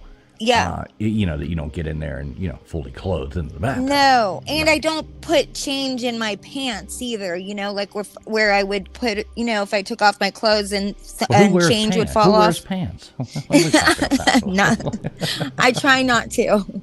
But you know what I mean? Women don't generally, we put money in our purse. We generally don't have it in our pockets, you know, either. But that was just crazy that it was in my bathtub like that. And I just couldn't believe it. And I had just said that to him, you know. But I had said, after he like grabbed my foot, I made like the worst mistake ever. My mother used to always say that you're supposed, like, ghosts are, you're supposed to tell them to go home, that they don't live here anymore. You're supposed to tell them that you know, because they're like lost or whatever, and you're supposed to say go home. Yeah, you need to pass on, and that it's okay, you're okay, and that you need to pass on. Well, I said that. I said that to him, and then he's not been back since. And I wish I would have never said it. But I said it because I thought I was supposed to. And then I haven't had anything happen since. But it's probably better. I mean, I know, like, you know, it's sometimes with, and I don't mean to sound, you know, I can't put myself in your shoes. I can't put myself in your shoes in that situation. Yeah. But it is probably better off for them. Yeah, you know, a lot of times everything, you know, like selfish reasons, you know. Right. I want to be selfish, though. Like Right, of course, everybody. I didn't even think it would work, you know, I guess. Like, I didn't think that was even, I don't know why I did it, but I guess I just didn't even believe that would work, but it did. Now, my brother, listen to this, though. My brother lived in a haunted house. He lived in this house, and it was in Kentucky, and it was this big, beautiful, it's almost like a mansion, one of these old, it was an older home, and and he was renting it because he was only there for a short time, and he couldn't believe how cheap the rent was, you know, and it was right on the river. And it was just a gorgeous place. We used to go down there and party all the time. Isn't that always the telltale sign, like in every movie? When you're like, they're like, oh, but it's such a good deal. You know, like, oh, this is great. It's only, you know, this will only be $300 a month for this mansion. Like, wow. Right. That's exactly what it was. Like watching you drive in your moving truck, and they're all coming out looking The Conjuring. at you. Right, exactly.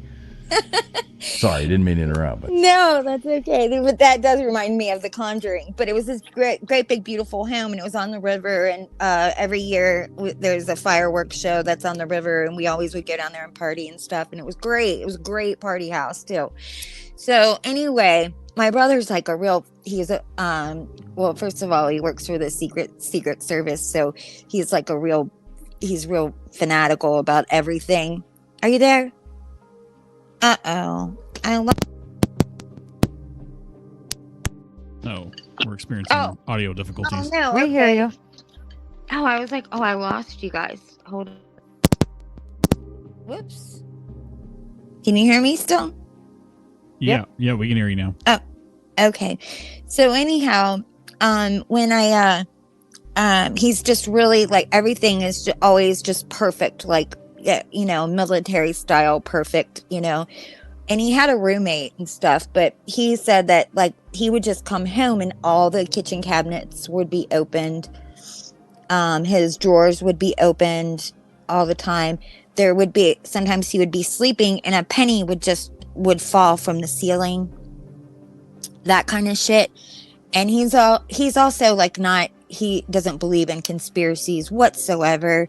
He thinks it's all bullshit, whatever. And we kept saying that it was a ghost or whatever. So he went and he looked up. He went in to like the historical district or whatever, and was like looking up this house, and he got a hold of somebody that used to live in that house. And apparently there's been a zillion tenants over the years. And he gets a hold of some of them. I think like 2 or 3 of them, I think.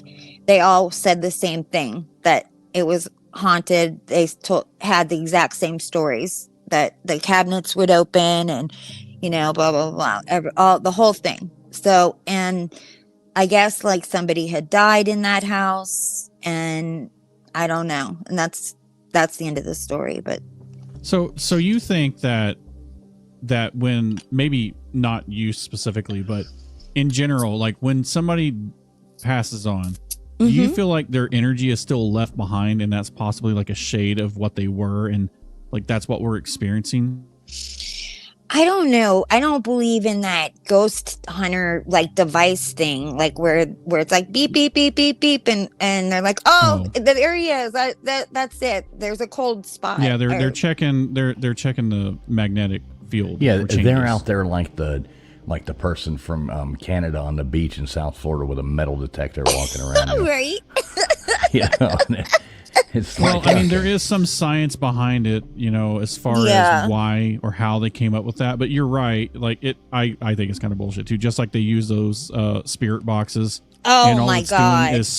All they're doing is sweeping the white noise inside a frequency. And depending on where you're at, I think you're catching interference from a radio station. If you want to make me believe it more, go down into a cave like 100 feet down where you can't receive any kind of radio signal, and then do it. And if you get something, all right, maybe I'm a little bit more believable, but I don't believe in that stuff.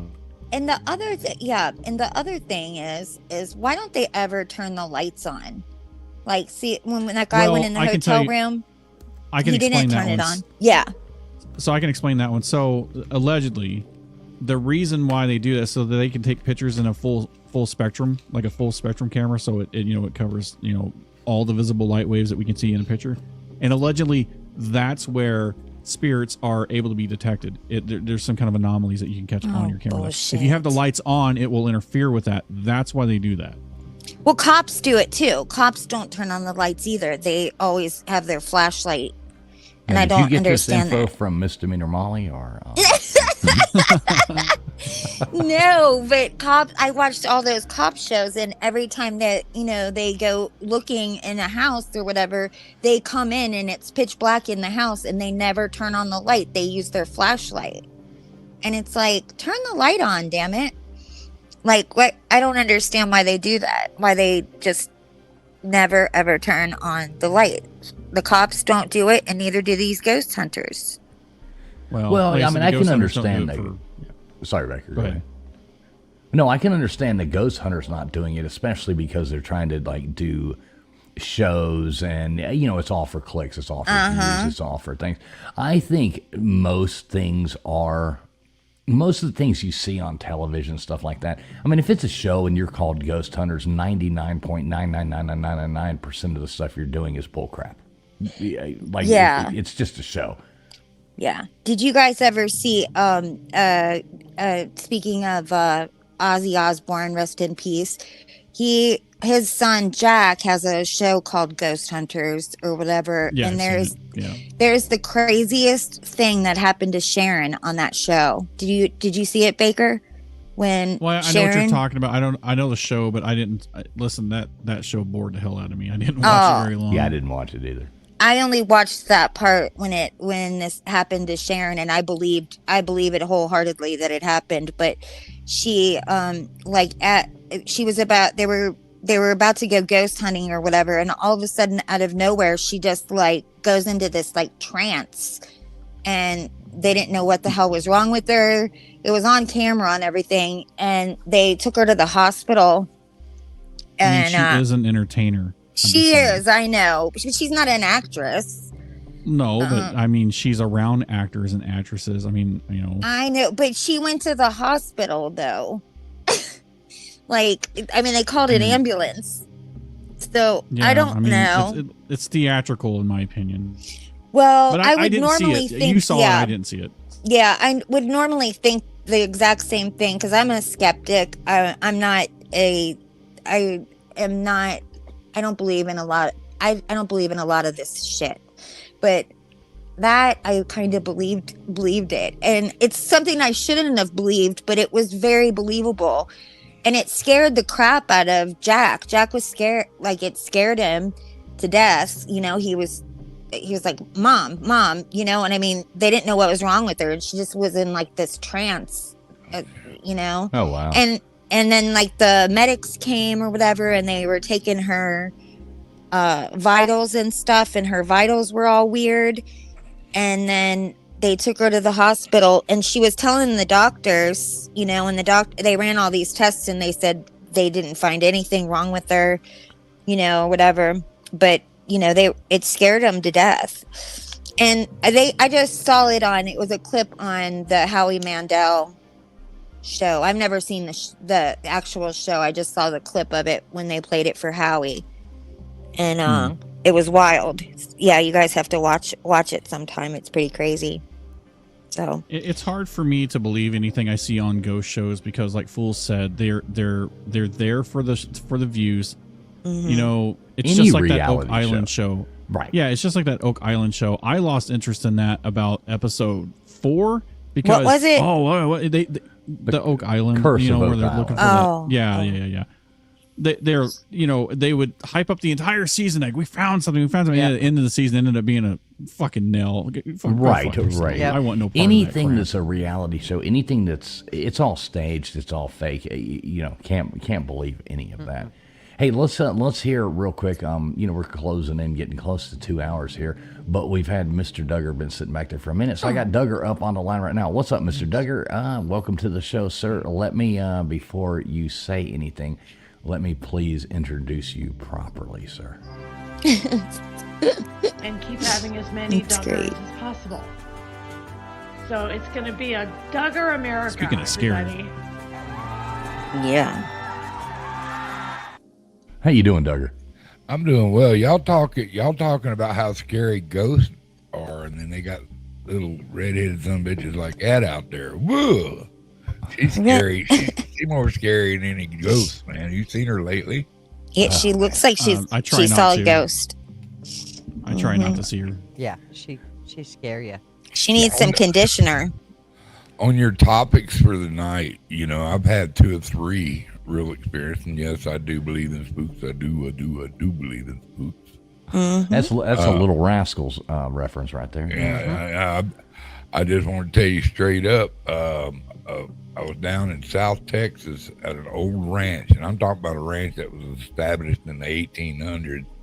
Seen Indian fights and Mexican War and all kinds of stuff, and they had just this mansion of a house down there, you know, what you'd picture like something from Bonanza or something, you know, right? And I was down there. We were doing, you know, work with their cattle and stuff, and fixing fences for so it could be all, and taking out high fences because the guy didn't believe in the high fencing. That's how I ended up there. Plus, I knew the guy and his family, and so I go in, and he goes, "Don't worry about the, you know, we got through working that night, had supper and stuff, getting ready for bed." He said, "Yeah, don't worry about too many noises tonight." He says, "What is that noise?" Yeah, it's coming from Crispy's side. I just muted her for a second. He goes, "That's just some of the old people that used to live here and stuff like that. He goes, they don't mean you no harm. I said, okay, they kind of laughed it off. And I had a little dachshund with me and a little pit bully. If you know what that is, little short squat bulldog. Of course, yes. And he's the bravest dog ever. And so of course you know how dachshunds are. He was a male and he wasn't scared of nothing. So I went up to bed and it was like a 3-story place and I was on the second floor. And the top one, I finally came back to know the next day was what they used to fight from. Give them, height advantage when they was coming. But anyway, they put me in this room and it still had them old springs, the great big springs and the real feather mattresses and stuff. It's that like would go in your back. Yeah. It's like a real old school. Right. You roll over. It's like, yeah, exactly. Yeah. And that, not to interrupt you, but that goes back to the point. Like house guests are like fish. You after 3 days they start to stink, so you never want to have like the bed. Right. Exactly. But I was getting out of bed and literally I had a candle lamp. They didn't have it wasn't hooked up with electricity up that high. And so I literally had a candle lamp or, a little kerosene lamp, not a candle, it was a little kerosene lamp. And I went in my room and sat down and got kind of settled, get ready for bed, and I said, my dogs usually sleep with me. He said, oh, hell, them beds seem worse than dogs, And I said, okay, cool. So we went to bed that night and my dogs, just before I put out the light, I dimmed it a little bit. I was just fixing to turn it on. They both jumped out of my bed and ran over. First, I heard a noise. It was coming from a closet. And I figured, well, it must be a rat or something. And my fucking dogs, they heard it. And they hopped over there, and they kind of started sniffing around the door. All of a sudden, both of them come back just as fast as they could, started growling and all kinds of stuff. And, because I'd stayed up late. Everybody else was asleep and I could hear something in there, what the hell, but I did have my little 22 with me, so I opened the door in case it was a rat. I was going to plug him or whatever, Dude, this thing was tight. There was no holes in it. There was just a couple of hangers hanging in that son. There was no mice holes in it. And it sounded like somebody was trying to kick the door from the other side. And so I said, cool. And my dogs, they started growling in the middle of the night. Dogs have that sense. They picked up on something, bro. They just growling at me. I finally fell asleep, and all of a sudden they were growling. And they were kind of backing up to me. I go, what the hell's going on? Of course, you ain't got no light to flip on. And so I was getting pretty worried up there, and I finally got a match lit and got that damn thing. That's nothing. But dude, you could hear something walking away, literally walking away down the hallway. And I stuck my head out there. There was nothing there. So that makes you kind of freak out, doesn't it? It's like, they had no chance to get to the stairs by the time I got to the door either. And I heard them walking. And, because he'd come up there, he was way down on the other side, and Ronnie, that was the guy's name. He knew all about them ghosts and stuff. So next morning he goes, did you have a visit last night? I said, I don't know if I did or if I didn't. And he goes, I heard him out there walking around last night. I said, dude, I heard him walking around too. And it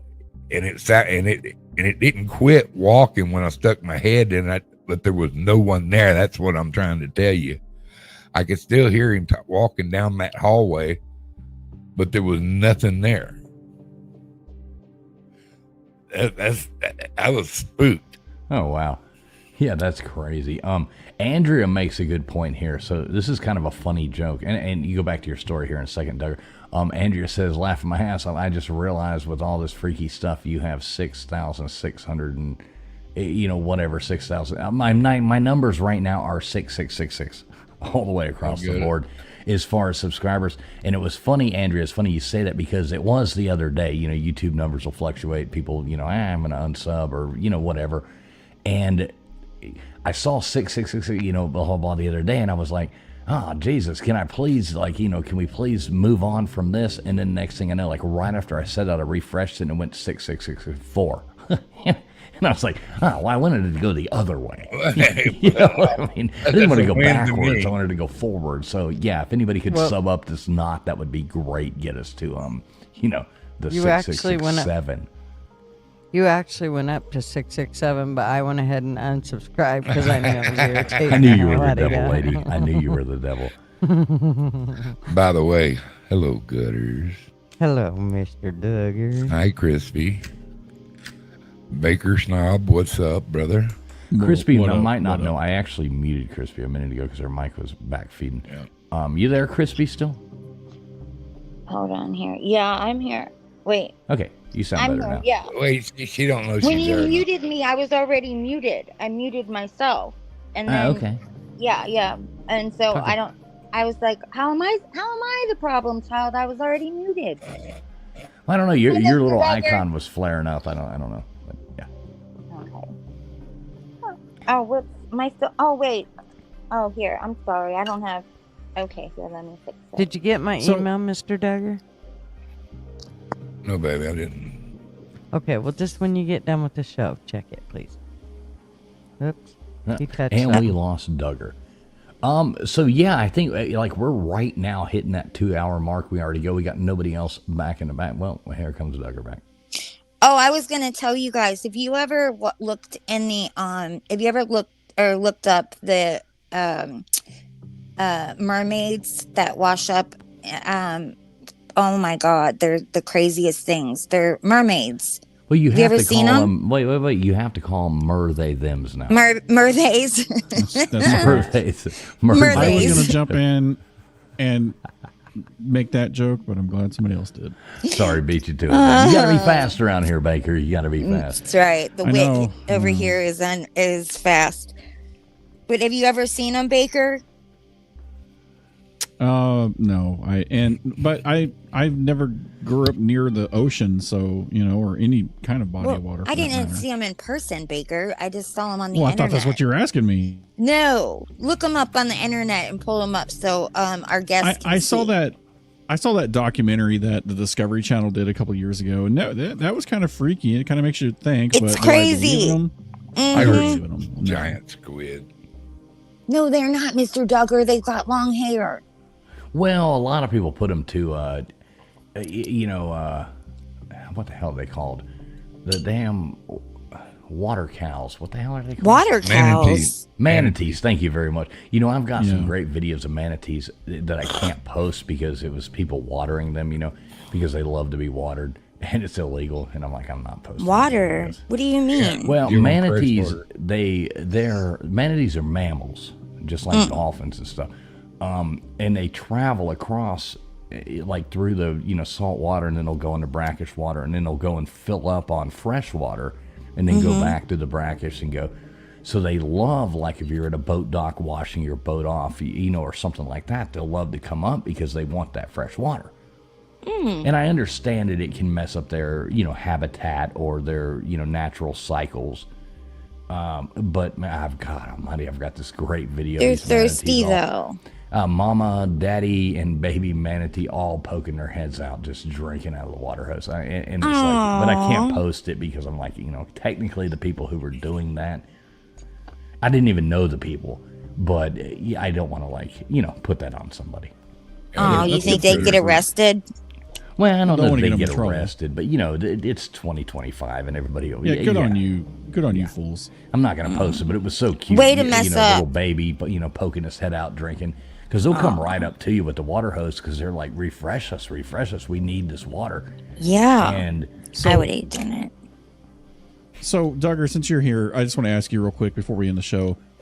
You saw the tsunami videos and whatnot. Do you have anything to say about that? Did you see what we were looking at? No, I didn't. I think he came in right after that. But I okay, could. we'll have to. I've seen some film on tsunamis and when they came ashore in was it Indonesia or no, that would have been there. the one on Boxing Day, right? Maybe, yeah. Yeah, I think so. That stuff happens. It came way up in there, yeah. So there wasn't no running from it, that's for sure. I couldn't see what you guys were looking at, but I've got a wonky eye. I couldn't see what it was that you were looking at. But I do remember that guy, that Nate, that was the designer. Gutters probably knows who he was. He was like he was on all the talk shows. He had his own show for a while, on TLC or whatever. His name was Nate. Him and his boyfriend were in that tsunami, and they were stuck on a telephone pole for like 6 hours or 12 hours or something. They were just holding on. Him and his boyfriend? Yes, him and his boyfriend. They were staying in like a little, like one of those huts or whatever that was on the beach, and then they got washed out. And oh no, wait! His boyfriend died. That's right, his boyfriend died in that. I hate to hear anybody die. Yeah, he died. But Nate was stuck on that, was holding on to the pole. But his boyfriend died. What was that guy's name? I was sure Gutters knew who I was talking about. He was real popular designer. He would teach people how to like decorate their houses. Somebody in the audience will know. Yeah, he was on all the talk shows. He used to be on Oprah all the time. I'm going to be honest. I'm kind of a man's man, and I would probably have no idea who that was. But, because I don't spend a whole lot of time watching designer shows. I don't think I've ever watched Oprah in my life. Right, more Oprah. You're missing out. That's what's wrong with you. Are we Mr. missing Duggar. out, though? Are we? No, but are we really? Yeah, are you serious? Yeah. We're missing out on watching Oprah? I think I would rather be force-fed The View than to watch Oprah Winfrey. I told you last time I even thought about watching The View.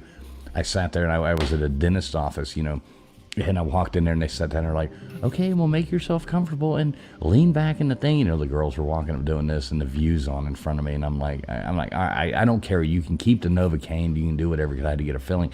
I'm like, you can do whatever you need to do. Just turn this off because that is more torture. And they started laughing and they changed the channel to ESPN. I'm like, thank you. Okay. I agree. Now drill my mouth. I agree. I don't like The View either. It's that Rosie O'Donnell ruined it. Oh, it's horrible. Absolutely horrible. Yeah. They all kind of ruin it together. They really do. And then they all have, they have, what is it? Like 6 of them, and there's 5 of them are liberals, and then one Republican that's fighting everybody. It doesn't really seem fair. Doesn't seem fair at all. And I wouldn't like it if it was the other way around either. Like if you're going to do like a panel of people, you should have 3 on one side, 3 on the other, or 4 and 3, or you know what I mean. But it should be close to being even if you're going to have an intelligent conversation. I agree. I always felt bad for and then they would always try and make the Republican one. They always tried to make her look the dumbest. And one of them, what was that? That was John McCain's daughter is one. She was on there. I liked John McCain. I wanted to vote for him, but because I really did. I liked him. Remember, any politic talk can happen on Tuesday nights over at Gutters Pub. Exactly. Oh. Tuesday night politics on Gutters Pub. Make sure everybody is subbed up over there to Gutters Pub. Hey, Gutters Pub. We got a lot to talk about too, Gutters. You know what? I looked up Gutters Pub, and now I'm getting Gutters ads all the time. Gutters ads all the time on YouTube because I typed in Gutters Pub. Oh wow. True. As you should. I think Gutters must be gone. Gutters has her grandbaby this weekend, so I think she's Aww. Every time I see her mute, I think she's putting the grandbaby back. Nursing. Or not nursing. Yeah, nursing. Yeah, she's nursing her grandbaby. She's a wet nurse. That would be Marvin. Oh. Bring me a vodka, bitch. Yeah, that's pretty awesome. But Baker, will you do me a favor and look up that the mermaids really quick and show the people?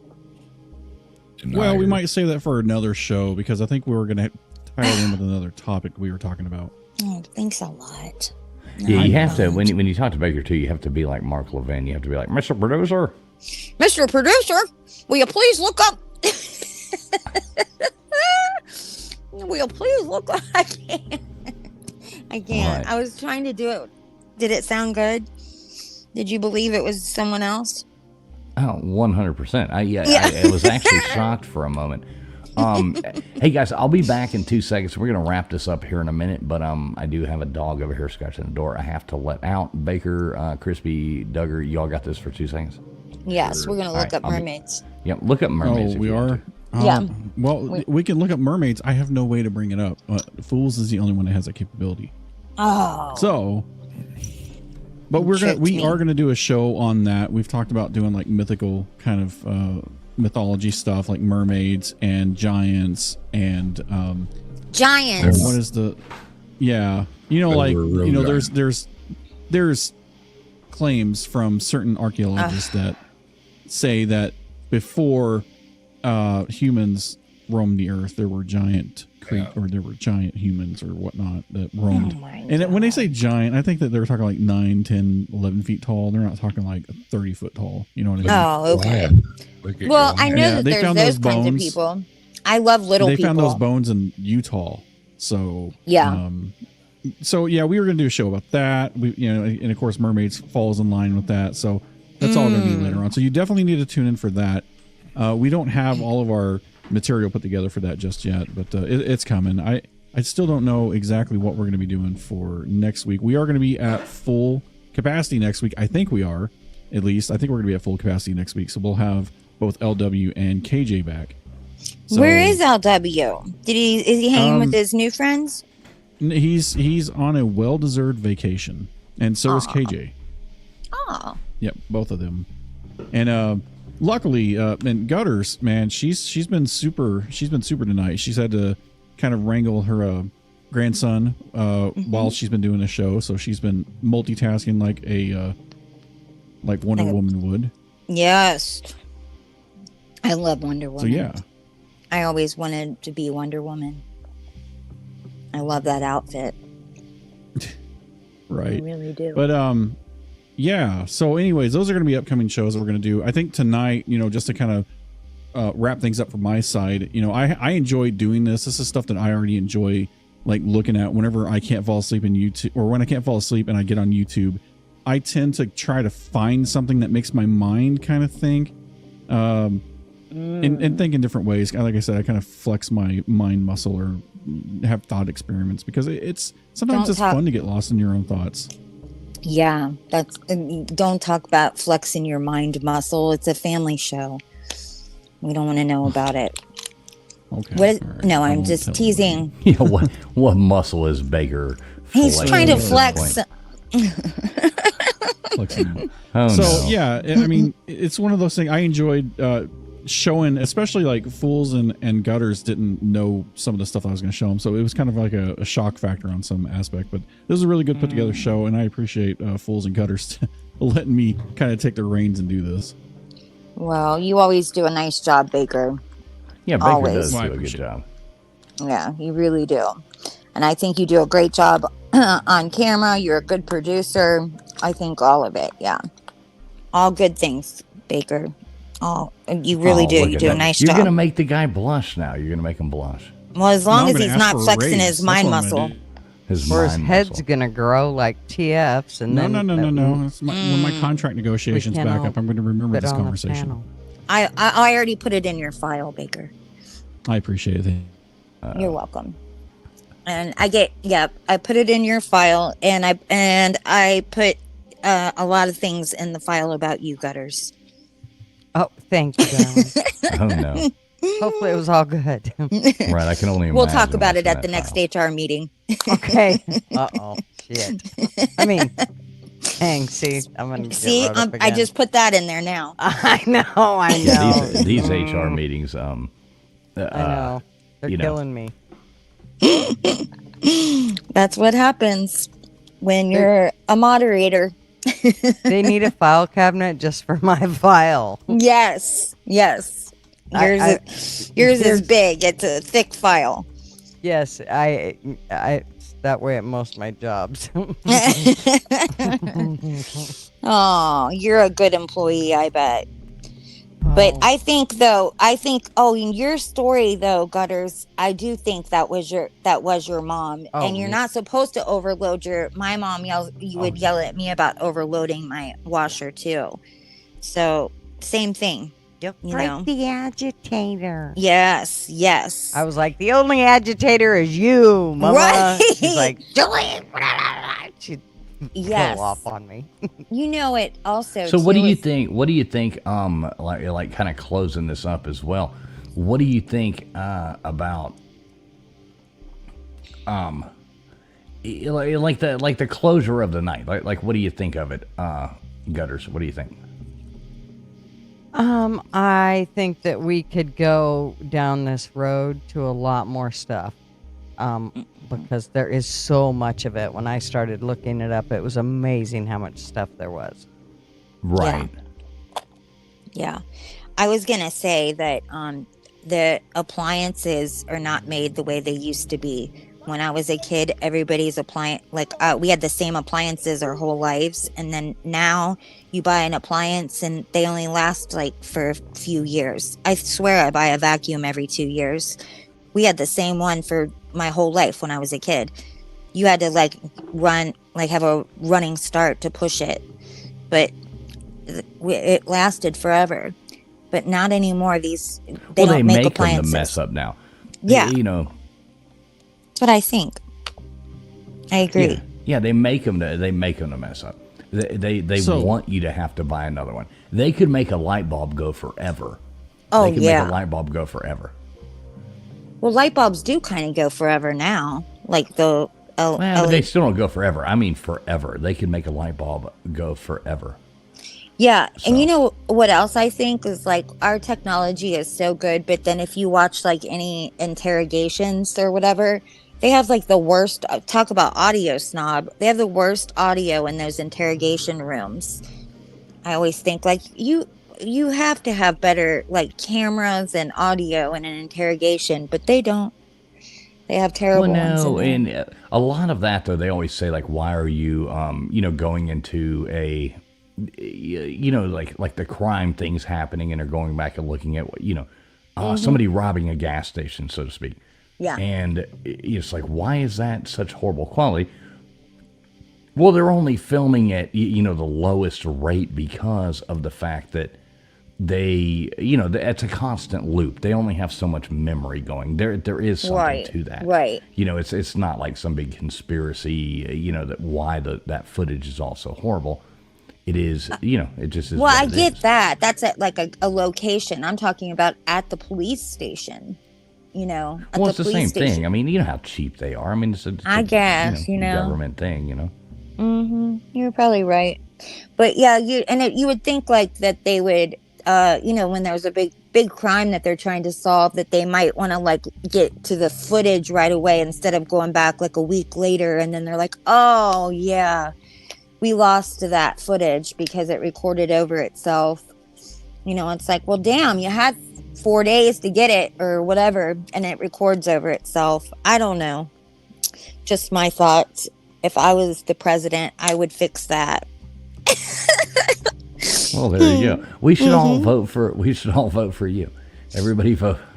Everybody vote for me. Christy. No, but I would like to be first lady. That would be fun. She seems like she's got a pretty much cake of a job. Yeah, I think most people would like to be Melania. Hey, Friction, I didn't even see you sitting there. What's going on, Friction? What do you got to add to this?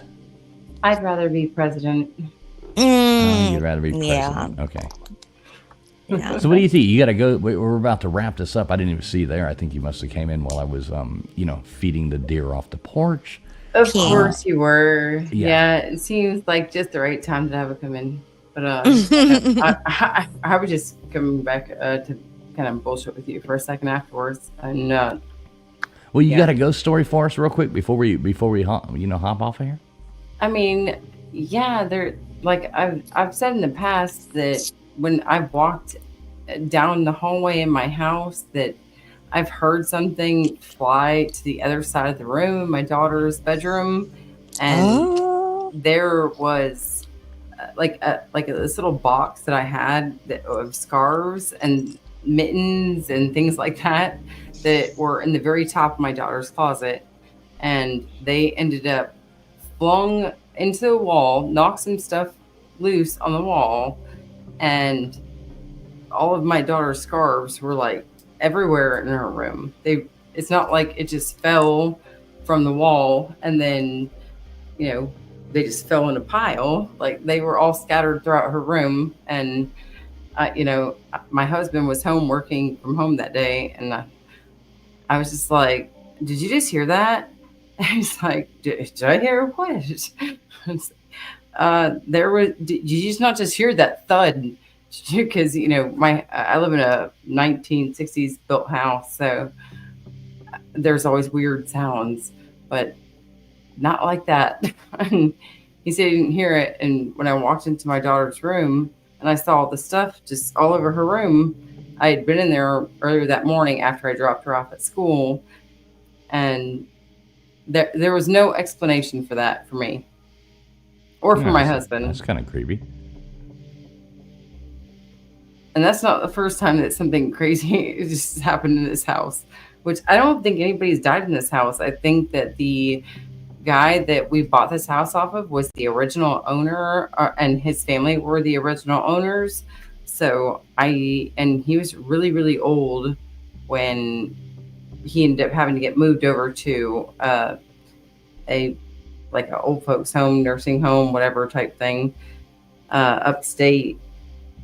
And so I don't think that anybody died here. So I don't really have any ghost explanation for it either, but it was something kind of out of the norm. Yeah, well, that's cool. And when I told my daughter, when I told Little Friction about it, she was like, what? That happened in my room? She's like, why did you have to tell me about this? Yeah, now she probably can't sleep at night. You're like, haunting her at this point. Yeah, that wasn't my intention. All right, cool. Well, let's go on ahead and wrap this up. I think we drove this. We had a good night, and I think it turned out fun for something we just kind of threw together tonight. I think it did good. What do you think, Gutters? I do. All right. What about you, really Baker? Good. No, I really enjoyed this topic, and can't wait for us to figure out what we're gonna do next week when we have when we're at full strength. Yeah, when we get the whole panel back, that'll be very interesting. I'm sure we'll do something fun next week. Gutters, why don't you tell the fine folks what you got coming up this week? Just the normal, Tuesday. Well, tell them maybe they don't know what the normal is. So we are going to do our normal political rant and rage and whatever it is that we need to get out for the week, dealing with all the political stuff and whatever else comes up in the week that we might want to do on Tuesday night. So that will be over on Gutters Pub. If you're not subbed up to Gutters Pub, just type that in. You should be able to just type Gutters into the chat, and Nightbot will drop that. If you are not subbed up to Gutters, make sure you do it now. She does a lot of fun shows. Sorry, didn't mean to interrupt, but just wanted everybody to have the time to do that. Yes. So, and then on Friday mornings, we usually do Coffee Club. I didn't this morning. And then, of course, here on Friday nights to do our conspiracy theory stuff. I like the conspiracy theory. Me too. And Baker, you don't have anything coming up, do you? I mean, just being me. Right. I love it. Hey, being you is awesome, Baker. You are awesome in yourself. I do want to say, though, thanks, everybody, for tuning in. We will be Friction. We're down for Sunday night, right? Yeah. All right. So make sure you tune in here Sunday night at 10 o'clock Eastern Standard Time. We do have live interactive chat trivia that is an absolute load of fun. Make sure everybody does tune in here for that night. And I think that's about it. We do appreciate everybody who has tuned in tonight. And it's been a lot of fun, whether you're watching over on X, you're watching at Gunners, or you're watching over here. Still 220 people sitting here watching us talk about all this nonsense. So we do appreciate everybody. Wouldn't do it without you. If nobody was listening, we would just sit in the back room and talk to ourselves. But, glad y'all would be there. Hey, what's up, Big Dog Ma? Good to see you.